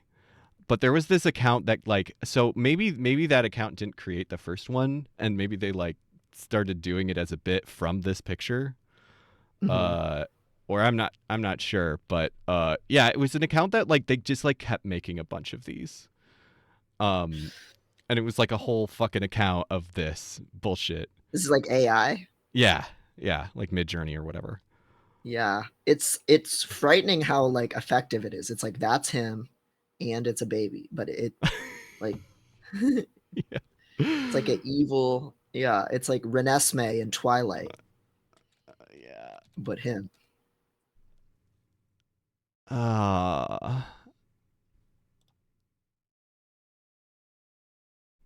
Damn. I can't find the fucking account because it was so weird. But yeah, it was just a bunch of pictures like that. People are obsessed with him. It's so sad that Grimes is one of them. Yeah, it's fucking, and that there's just multiple people orbiting him like this that just believe in this ideology, uphold this ideology, and like make their life into being, you know, doing apologism for this ideology, whether it's writing or panels. And then that's her other thing that she's going to be doing, that debate with like Barry Weiss and Dasha from fucking, or Anna from Red Scare, did the sexual revolution fail? Oh my god, yeah, that's right. I just saw this picture. I really wish I had taken some time to like investigate this shit more, because this shit is fucking wild. I just saw this picture. The Free Press and Fire present a clash of female titans. Has the sexual revolution failed? Grimes and Sarah Hyder. Okay, so I don't. Do you know, who do you know of these? Sarah Hyder was the person that was in that Libs of TikTok tweet that Grimes was replying to. I don't know anything about her though, other than she's like, right. She was the one quote tweeting and saying that it was evil. And then Anna Katiayan? yeah. Sure. She's one of the Red Scare. Yeah. She's the Tradcath Red Scare girl. And Barry Weiss is just bad opinion column writer person, right? Yeah, she writes for the New York Times and is very like fucking Alan Dershowitz ass kind of, you know, she's just in that kind of stable of like reactionary but liberal in name columnist kind of people. Yeah, and people were making fun of it because you can get a ticket is $65, and then you can get a gold tier ticket, which is the same thing, but you get a Free Press hat. Or add $100 and you get supposedly the best seats in the house, but then also a limited edition free press tote bag for Oh my $100 more. god. Ugh. And the free press has run lots of very turfy articles and just a lot of awful reactionary shit for those who don't know. So yeah, hopefully this is streamed somewhere and we can The sexual revolution Yeah. promised liberation. 50 years on, we ask, has it delivered? What the fuck are you talking about? Who's arguing that it has? Who's arguing that it hasn't? I know Anna from the Red Scare will be arguing that it hasn't. I think Grimes is probably arguing that it hasn't, since she's rah patriarchy. I But don't want to. she's gonna give be up the my one latte. that's saying it is. Like, it's so fucked. Yeah. And Oh. she can't debate. She can't say, like, it's just. Oh wait, I didn't read this part. Oh, I can't zoom in on it. Musician and producer Grimes will be joined by Sarah Hayter, writer and co-host of the podcast A Special Place in Hell, haven't heard of it, to debate the legacy of sexual revolution with Anna Kay, co-host of the podcast Red Scare, and Louise Perry, author of The Case Against the Sexual Revolution. Okay, well, there we go. That's our sides then. It's just down the middle Jesus there. Christ. The graph. Yeah, they're definitely on opposite sides of that bad news news tilt graph. That's perfect. That one of their two defenders of feminism. Well, one of them is somebody who retweets libs of TikTok, and the other one is somebody who's incoherent and likes the patriarchy and has completely abandoned her career and identity and politics for a very nasty man. Oh man. Oof. What a trip. That was a really thorough Grimes report. Yes.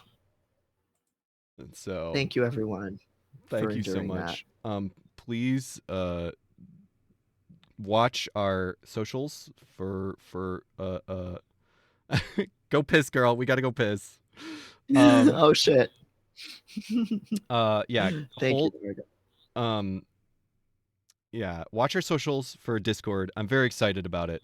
I think it's gonna be a lot of fun. You guys are very fun, so it'd be fun to hang out in there. And yeah. Yeah. It'll just be a great way for people to recommend. It'd be so much easier than the systems we have right now for like recommending topics, asking questions, sharing freaks, sharing sharticles, and just for you guys being able to like talk to each other, which will be really nice. So yeah.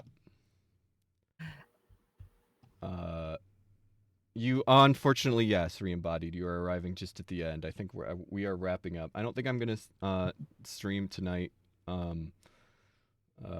Megan, me and Megan just finished Buddy Simulator 1984, which was very fun. And I think we're probably gonna start Control next week. So probably next Thursday. Get hyped for us to finally play Control. That's great. Yeah, I'm very excited. I've been wanting to, like, literally when it first came out, I was like, Megan, we need to play this together. And so I don't know I have basic, like, I know some about it, but like have basically kept most of the story off of my radar because I knew it sounded like something me and Megan would both like. It seemed to fit our interests very well. So the aesthetics are so cool, and a lot of what's going on with the atmosphere and atmospheric storytelling, you'll like it. Yeah, it's felt fun. It felt very up both of our alleys. I thought we could raid that channel I was talking about earlier, Sebmall, who is doing. Sure. They are doing. We'll see. It might just be a tone like right now, but they are streaming the entirety. They're streaming uncommentaried, just their collection of tapes from back when they worked at a control room for a local TV station. And it is really interesting. I haven't gotten to watch very much of it, so I'm excited to watch some more of it tonight. But yeah. That's cool. Thanks for being here, everyone.